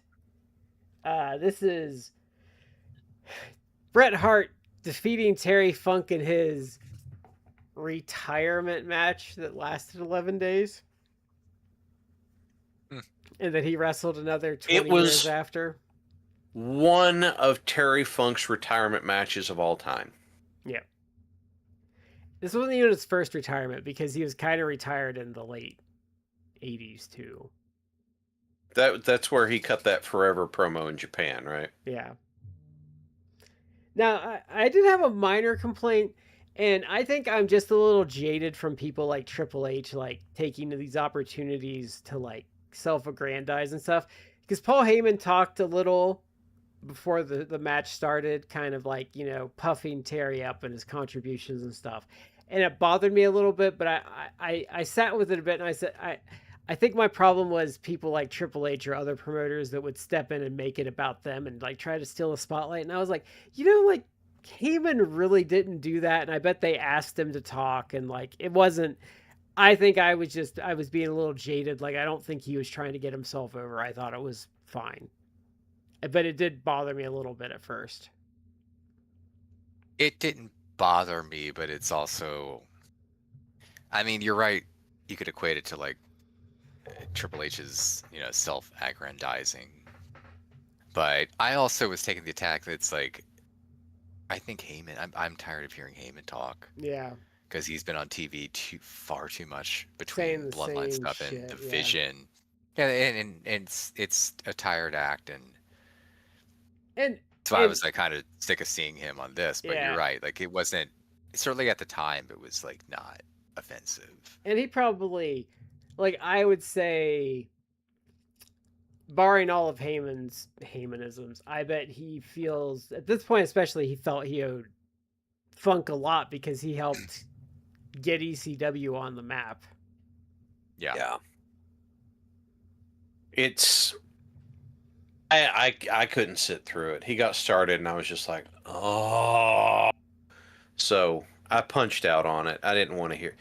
I can tell you the exact moment I turned the corner on Heyman. Because up to a certain point, I've been like, all right, fine, okay, it worked. But, and it was before the, oh yeah, I'll have you deported comment to that one fan. It was before that. I don't remember who it was with an interview, but he was talking to somebody, and he goes, you can get anything over as a finish. You can do it with a headlock, and you do all this sort of stuff. And I was just like, God, he's being so full of himself here. Because can you get a move over as a finish? Yes, comma, but it needs to be something that is not so bog standard basic like a headlock. It's like, if I'm winning a match with a headlock, everyone's going to quit paying attention to me. Because, I mean, they're just going to be, no, never mind. I mean, Umaga did get over, like, jamming his thumb in people's throats, but, like, that's something not everybody did. And he that was unique to him. He dolled it up. He's also, too.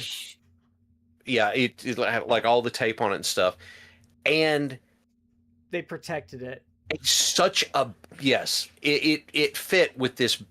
The idea was it was this gigantic savage dude who's going to take this part of his body that he's reinforced to make super solid and inflexible, and do something that everybody has had some kind of experience getting choked with, and you imagine that gets slammed into your throat.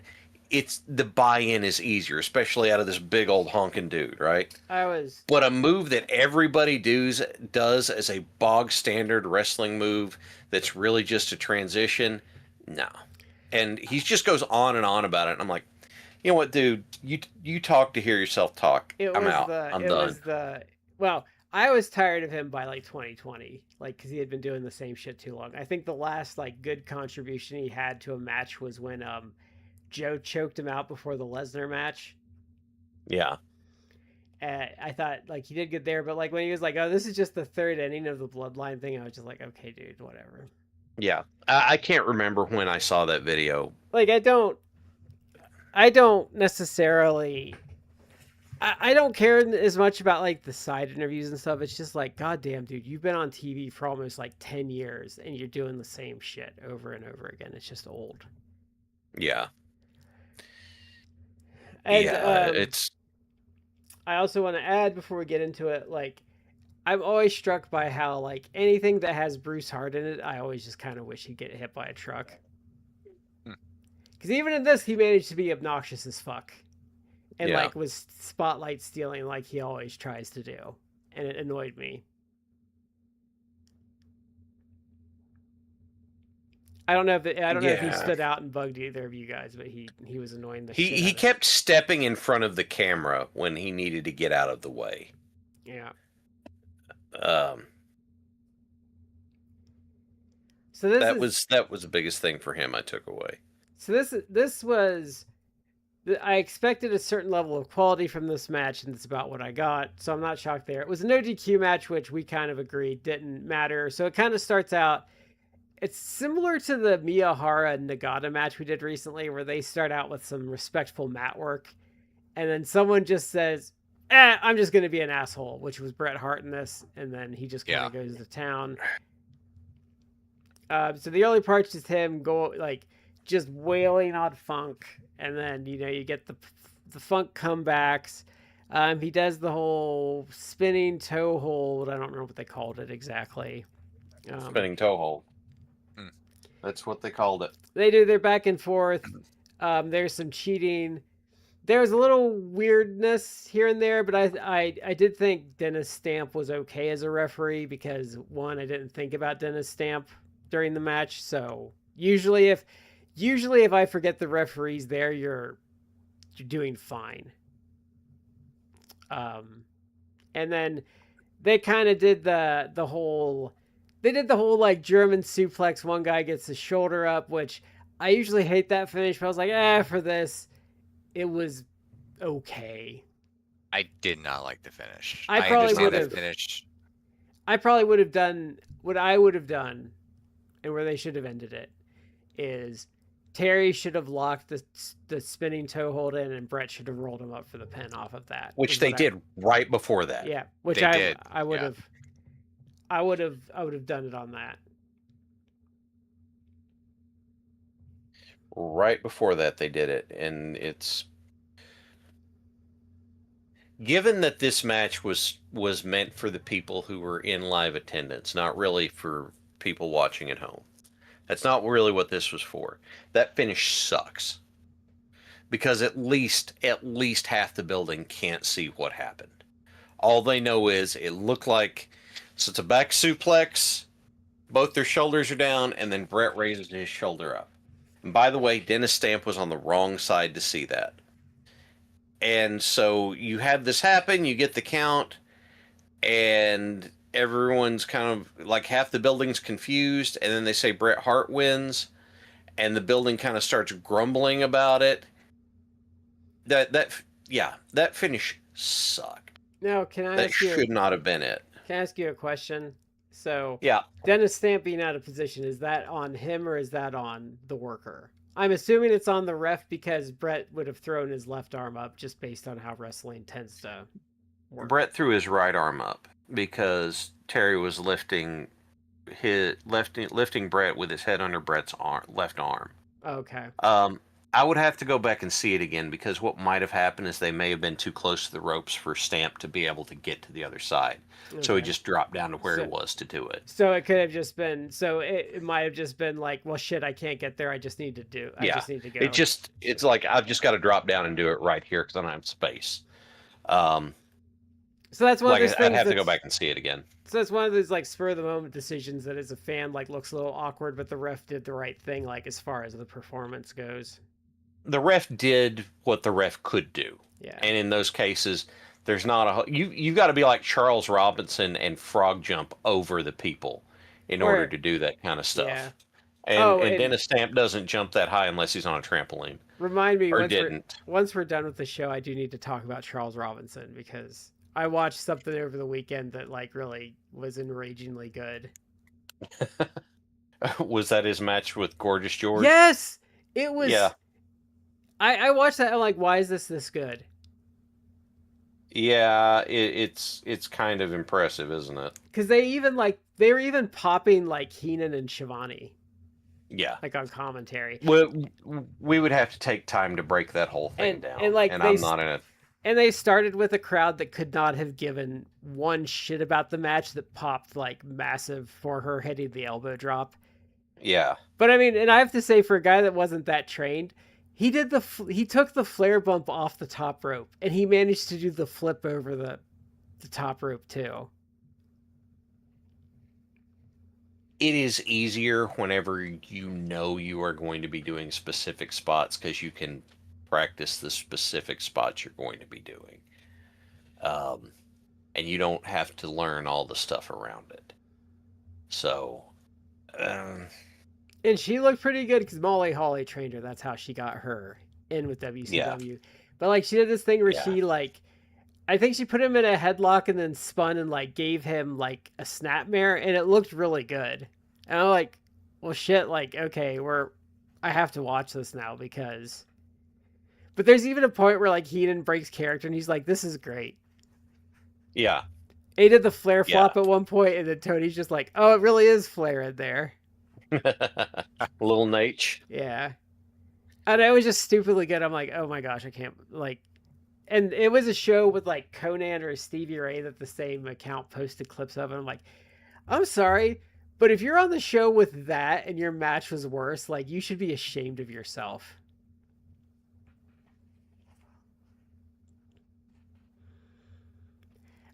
So back to the Funk Hart thing. And for me, this match suffered in its structure a little bit, because we see this match going, but what happens is early on they're just kind of doing some super basic grappling stuff.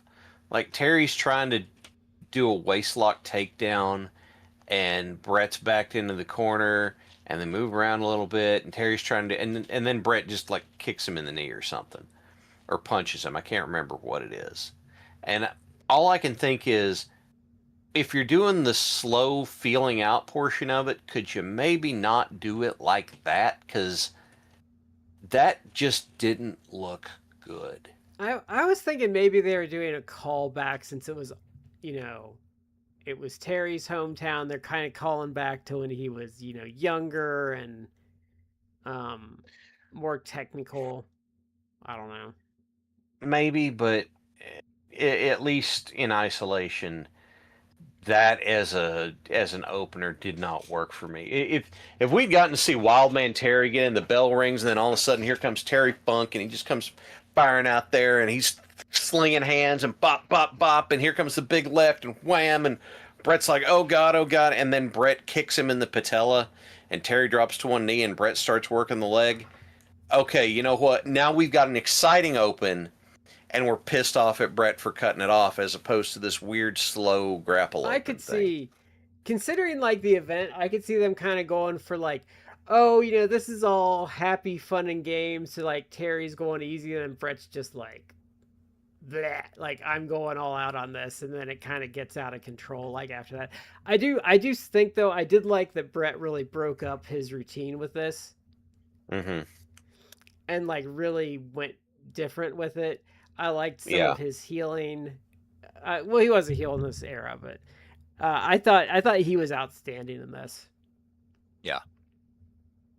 This was a good match. I appreciated the figure four. I know that the figure four was because they weren't going to end it, but yeah, I was going to say I'd give it, because we don't usually. I'd say I'd give it 3 1/4 or 3.5 stars. That's about where I'd put it. That's about where I put it too. I'd veer into about 3.5, like a weak 3.5. I think I'd give it. It's a good match. It's not a great match, but it's good. For a retirement match, it's not like the Ric Flair retirement where he died in the ring. It's not that. I think it's worth watching. Like if you were to say like, is the Terry Funk retirement in '97 match worth watching? I'd say yes. Like it is worth watching. Do not expect a 5-star classic, but it's worth watching. It's worth watching, and it's kind of like I said at the beginning of the show, or we started talking about this. It's kind of historically relevant because this was obviously the match that was Beyond the Mat was kind of like referencing leading up to all Well, they have footage of it too. They have footage of that. So it's kind of it's relevant in that way. If you're a wrestling fan, it's kind of like topically relevant. But it's a good match. I would probably say it's worth watching.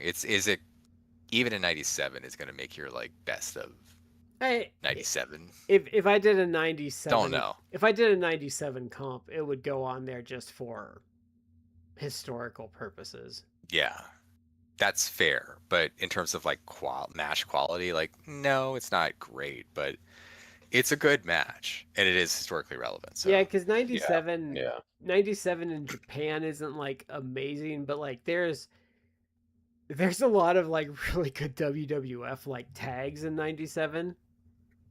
Like when Owen and Bulldog were teaming. Mind Games. I think that Mind Games match was in '97 too, wasn't it? I think it was '96. Okay. Was Michaels the champion for that? Yeah. Was he a heel or was he a face? He had to have been a face. He was supposed to be a face. That would have been '96 then, I think. Well, it could have been early there's a real easy way to do this. It's not like we're connected to this I know. vast access to. I think 96. You're right. Like 97 was a really strong year. Like WCW had a lot of good like cruiserweight stuff and like random mid card stuff that was like stupidly good. Yeah. So I think it would have a tough. I think there was some good ECW stuff that year too. So, and there was M-Pro that year. M-Pro was really strong that year.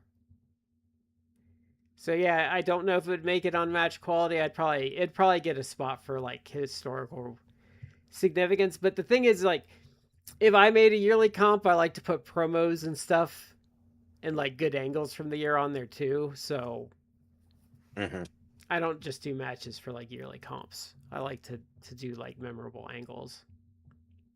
Yeah. Which that year would be Sting taking out the NWO at Uncensored. A lot of him like, coming up out of the ring and laying people out and all sorts of stuff. But yeah, I thought it was a fine show. It was fine. That's the problem. It was fine. And I don't mean fine in a bad way. I'm not saying that in a bad way. I'm saying that in like, it was a perfectly acceptable show. I would say if you said like, were you entertained for 2.5 hours? I'd be like, yeah, it was entertaining. I didn't hate my time with it. I wasn't like checking the runtime for anything. I enjoyed it. My issue with this one was that it was fine, but where I didn't have much stand out, it didn't feel like there was a big strong refresh in it that drew me back in. So I just kind of got more and more tired as I went. Yeah. Now, I will say if I went to this live, I would probably have a better like opinion of it. I'd probably call it good if I went live. Yeah. And I feel confident saying that. Yeah. Because I think the indie shows would have been worse than this that I enjoyed. So it feels like this was built more for the live crowd than the camera. So yeah, I think so. Like, because stuff like Candido and Taz was like a live crowd match. Because that was specifically there for like engagement. Yeah, yeah. Sorry, I got further and further away from my microphone. Yeah. I had to like mute it because if you move it when you don't, it's just like. But what did you think, Matt? Same opinion? Pretty much. I thought it was a fine show.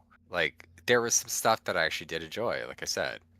Uh, and outside of the main, there was at least a couple matches that I definitely would like. This should have gotten more time. Yeah. And I enjoyed the main. I enjoyed. I mean, Bret Hart. He had a You're good not gonna have a 97. bad time. Yeah, and you're not gonna have a bad time with a '90s Bret Hart match I wonder. generally. And Funk was still great, so it was good. It was good stuff. It feels like the skill floor on that match was really high. It's overall not a show that I would like overly recommend. It's like I said, like this is something you could get easily with like other stuff, I wonder if it's on or this. you get off a tape. You get it off a tape trader for maybe. If you get it off a tape trader for like a couple bucks, then yeah, maybe. I'd probably get this as like a toss in if I was getting like a big order of something. Yeah. Because like I said, if I decided ever to do like a big watch through of ECW, and did like a bunch of fan cams, I'd probably include this because I think it does kind of. I would say it's unofficial ECW canon, but I would say it's like ECW. It's like EU ECW. I could see that. Yeah. The only reason that I would say that I would disagree with you on that is that there's not really much of consequence that happens. Mm-mm. They do, it's a very ECW show, but it doesn't change anything. It just kind of remains on the status quo. Yeah, I would agree with that. But I think that happened more back then too, where like you didn't need the status quo to change every show. I don't know. Like I said, it was fine. I would like I said at the beginning of the show, like there are situations, like I said, I would not necessarily recommend this to someone, but if someone said, "Hey, should I watch this?" I'd probably say, like, "Yeah, like it's fine." I would not dissuade someone if they wanted to watch it from watching it. I would say it's fine. Have the proper expectations, but like there's worse shows to watch, in my opinion. Really, if you just watch the main out of this, you're not going to miss a whole lot. Yeah. And I wanted to add, I discovered on Amazon Prime this weekend, they have a live channel for AEW that just streams Dynamite sequentially 24/7. Yep, they've got my AEW as a fast channel on there. Yep, and it's chronological. When I checked in, they were in the COVID era. Yeah. So if you They just do want that. if you want like something to tune into that's wrestling, and you don't like necessarily want to like care about going on Max and like going through all the episodes. Yeah, I did that with Top Gear for them for a while, and then they started putting the new Top Gear on, and I was just like, oh well, thanks for ruining the experience for me. It's like when you're watching the Three Stooges and you get like a Shemp, or if you're watching Dukes of Hazzard and you get like did they recast them? They were like cousins, weren't they? They're like the cousins, yeah. There was a stretch where one or both of the main characters rotated out for reasons I don't remember. Contract and disputes. you can tell very easily, even without looking at the actors, because like the original ones, they would have the camera set up when they were driving the car, and it's like, oh, okay, they're driving the car. But whenever it was the replacement dudes, they're sitting in the car with a rotating background spinning behind them. And they're driving the car like this, but then when it's the replacements, they're driving the car like this and like bouncing around and stuff. I'm pretty sure it was a contract dispute because they were getting paid fuck all, and that show was like printing money. Yeah. And they wanted some of that money, and then they did not get any of that money. I think they ended up coming back though. They might have, because I know it I'm sure they've done well on the convention circuit ever since. Well, okay.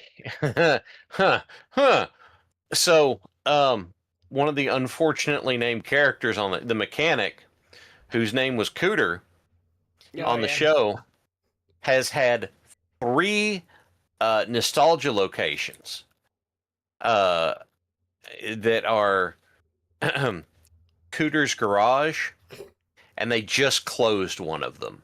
That sucks. So it's like, you know.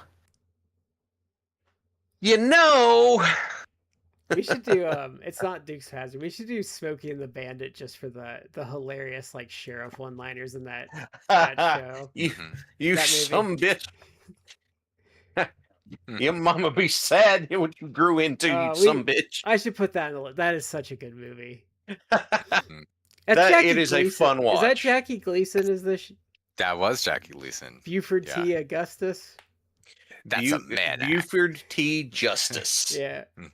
Oh, I was thinking of the critic. Dr. Pepper and a Diablo sandwich, and I'm in a damn hurry. I was thinking of the critic because they did a Spartacus thing, and it was Buford T. Augustus. Yeah. Which was chasing him. Okay, yeah. I should add that to the list. But I am thinking we are toying with, I don't know when we do it, but we are toying with like the idea of a Terry Funk month, because there is a lot of Terry Funk to... There's a lot of Terry Funk. Let me know when you want to do that, because remember I have found 3 tag matches. Yeah, that was kind of part of the hypothesis. That I have ready to go whenever we want to pull the trigger. If you want to do it next week, we can do it next week. Because I was going to devote a whole show to like the 89 run with Flair. Because that is so good. Yeah, great angle. Yeah. But that's kind of something I was thinking about doing, because there's so much with Terry like that. That's the thing. Like, you can't just do like a Terry Funk episode, because you don't even like scratch. Because he's someone that like has eras to his career. Like 70s Terry is not 80s Terry, who's not 90s Terry. Like, they're very distinct eras. He's. Go ahead, Matt. He's in the contention for one of the best of all time, and he should be. Yeah. Like, he is. I don't know where I would rank him. I need to actually see, I feel more, but he's high. Like, he'd be top 5 North America for me, because it would be like, if you were talking about like the top North American workers of all time for me, it'd be like Flair, it would be him, it would be Kenny, it'd be Danielson, probably Steamboat would be up there. I had someone in my brain who just left. Hart, obviously, would be high up there. Lawler would be really high on that list. And fuck all those people on Twitter that are like saying he sucks so they can virtue signal. You all are idiots and you shouldn't comment on wrestling. Lawler? Yeah. There's this big virtue. If you think he sucks, I don't care about any opinions you have on wrestling, because you don't understand. You cannot at all like Lawler for some of his personal stuff. Yeah. But the in-ring, his promo ability, his ability to work the crowd, his in-ring, all of that, he is one of the best. If you want to say, I don't want to put Jerry Lawler on my greatest list because I'm skeeved out by him, that is fair. Yeah. That is a fair criticism. I would say if you're going to leave Lawler off for that reason, then you shouldn't be doing a pro wrestling greatest of all time list, because what happens with Flair then? What happens with Flair? Example. What happens with like Dick Murdoch? What happens with like a lot of guys? Because like a lot of those guys from the 70s and the 80s did the same shit he did. It's just not as well publicized. And it's not like I mean, like, Snuka sucks, so it's not like a conversation, but I can see like finding like what Snuka like or Benoit did is like pretty distasteful too, but like I don't know. It just to me it's like I think I don't know. I think the only 2 people for me that would like totally be just I don't want to hear it is probably Moolah and Invader 1. Those would be like the only like really 2 off limits people for me. Yeah, Moolah's we don't bother. Because even I like having top 5 lists because then you have 4, and then the 5th one is personal edition. Because we could then, as an example, like for me, if I was going to look at it, and I'm going to say Flair, and I'm going to say Funk, and I'm going to say Danielson, and I'm going to say Omega, and then I'm going to put Sting on there because it's my list, and I want to do that. Damn it! And that's what I like having that 5th spot for. These are in no particular order. I like that. I was Sting fan myself, so Yeah, maybe I'll adopt that. Nick Bockwinkel would be on there for me. But the other thing that I run into with greatest of all time lists is, with so much of it being subjective, then do we break down subcategory stuff? Like, because it's really, really, really hard to just say, best of all time. It's like, okay, hold up. Like, we've got to break down so much about this that there is a lot. And like, my personal preference is going to irritate the hell out of some people. Well, and my problem is, like, outside of like the outstanding people, I could probably like tier people into categories, but like for me, like the granular difference between like spot 59 and 61 for me, like, is just, I don't care. It just, I don't care about it. Like, I don't care. I don't care. Like, I don't care if like Rick Rude is like 59 and like, I don't know, Kurt Hennig is like 61. Like, I don't care. Like, it's not like, if I was going to do one of those, and I'm not looking forward to the idea of it because of how involved the project it would be, but what I would do is I would have it broken down by like, okay, top 5 are here. These are in no particular order. The rest of the top 10 is here. These are in no particular order, but they're not top 5. And then we go from 20 to 40, no particular order. 40 to 60, no particular order. 60 to 80, or 60 to 100, no particular order. But they go in there because I consider them, that's how good I consider them to be.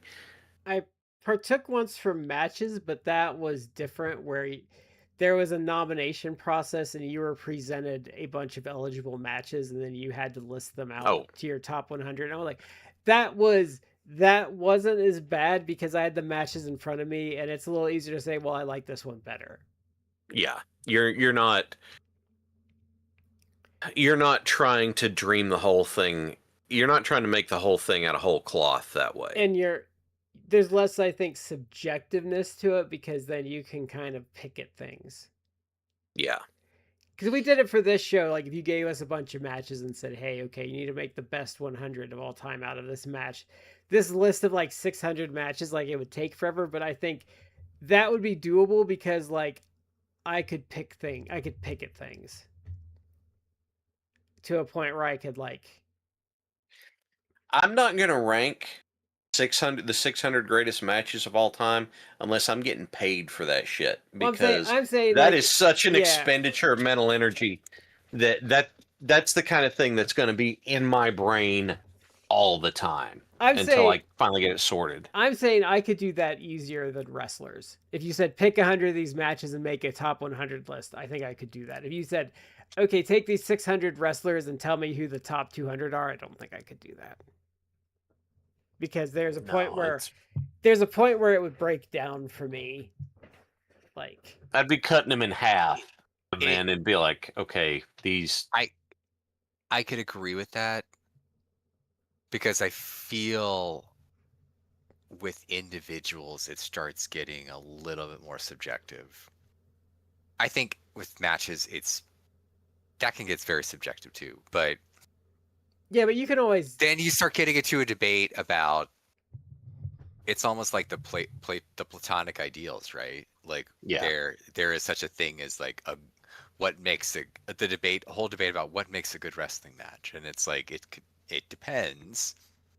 I think that there are like certain things that, like, criteria that you could develop, that it's like, does this fit within these boxes? I could justify my biases in a match though, because I could be like, okay, well, see, in this match, it's worse because Cooter here didn't sell the leg properly, and he was slightly out of position here, and they did this here. Like, I would have to get into the minutia, but I think I could justify almost anything match wise because I could, and like I think because I've had Shad's helped me like get a little deeper, and I could be like, well, the footwork was bad here, this was awkward. Like, I could nitpick a match to justify about any opinion I had. I think.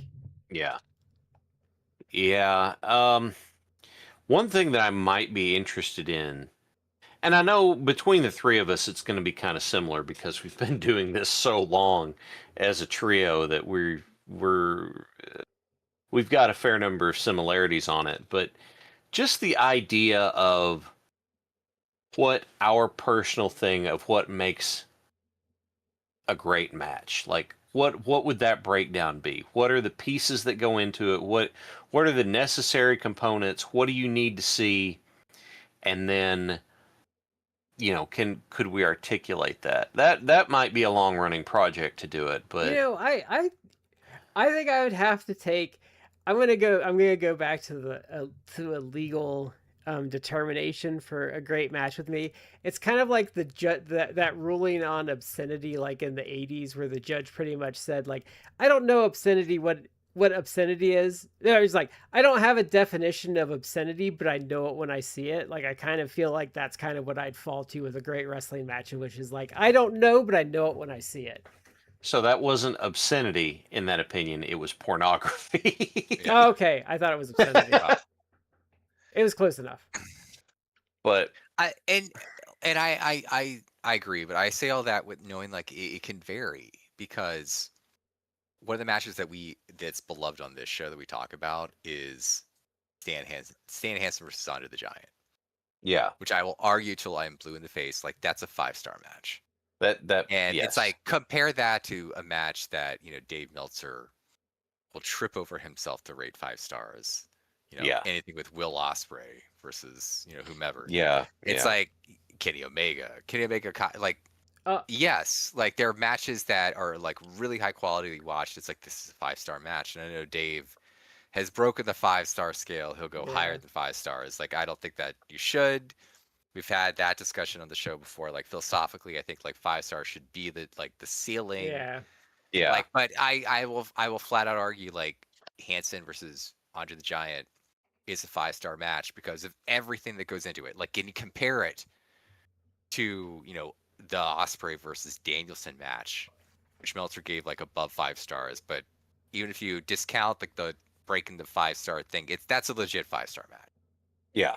Or Omega versus Okada, 5-star match, multiple 5-star matches between the two of them. I'll use something that might be more divisive, which I think is a good match. I think it is a great match, but I can see someone watching it and being like, "Why the fuck do you think that's good?" Liger versus Muda, which is just ridiculous and stupid, but it's entertaining as hell, and I love it. And it would. I don't know. I don't think I'd break 100, but like I'd probably rank it pretty highly and like close to 5 stars. And someone might be like, "Why do you like that?" I'm like, because it's awesome. Like, it's stupid. Like they're just having fun with it. That's a really interesting example. It's probably a better one than Hansen versus Andre. I chose Hansen versus Andre because it's like, it's not going to be one of your spot fest or one of your like really high psychology matches that like Okada, Omega. But it's just a spectacle, and both men play their part well. But the match you listed is actually a great example and a really interesting one because it is a great embodiment of like pro wrestling, where it is a spectacle, and it's not even about like the in-ring. It's just it's so heavily character driven, and the story that they're telling and the layers of the story that they're telling, the subtle and like comedy they mix in there, and and also the subtle, like there's like deeper subtext too, because it's not just like the wacky characters. There's of, like a Muda there's a versus Jushin lore Liger. to it too. Yeah, there's a lore to it. When Liger like rips off the costume and it's like he's Shin Liger, I think like he's Kishin now become Liger. Kishin Liger. That's right. Yeah, he's become this like demonic god version of Liger, who is way more violent and like ridiculously almost insane, bringing the energy of Muta, Yeah. the violent, manic energy of Muta. It's like there are layers to that, and it's if this is like like, hey man, you try to introduce someone to wrestling, it's like, hey man, let's watch this match. It would blow their fucking minds. They're like, what the fuck is this? Why are you showing me this? Like it's almost, and I guess it makes sense that it's from like Japan, because it's like this is almost like I've ripped this out of an anime or a manga. Like you're seeing like some crazy ass shit. Because like I would say, if someone said I don't like Andre versus Hansen, I'd be like, well, okay, like we just need to show you some more stuff because like you were highly mistaken. Whereas if someone's like, I don't really get the Liger Muta match, I'd be like, okay, like I kind of get that. Like I could see why, but like you didn't get it. Not until you guys explained it to me. So I'm sitting here watching this thing going, oh, but there you go. Why do you do this? Some things though are better once you have context. Like if you don't have the context, like you can read sometimes you can consume media and it's like, well, this is really cool, but this is good, this is cool, I don't know what the fuck is going on. But once you get, like, it's cool, but once you get the context, you're like, oh my god, I understand it so much better now, and it's even better. It's like, yeah, like you can still appreciate it, but when you have more context or more like understanding, you can be like, whoa. And it can enhance. One of the things that I consider for a match to be like superlative, because the way I think of it is, you can have 5-star matches. What do you do with the things that you think are better than the other 5-star matches? You've got a superlative tier there that's off to the side that you put those into. Like, that's a different thing. Like, is it 5+? Is it 5++? I don't know. Whatever. But one of the things that, at least for me, marks out a truly outstanding match is how accessible it is. Is it so damn good that somebody with minimal knowledge or minimal backstory gets what's going on and, can be drawn in and compelled by it? Yeah, I think that's fair. So, is it, I guess the phrase I'd be looking for is, can it stand on its own? Or can it stand in isolation? Yeah. But I think that is going to be it for this week. Thank you for joining us as always. It's been Matt, Shad, and Brad. We've been in 3 corners and you've been in the 4th. And we will catch you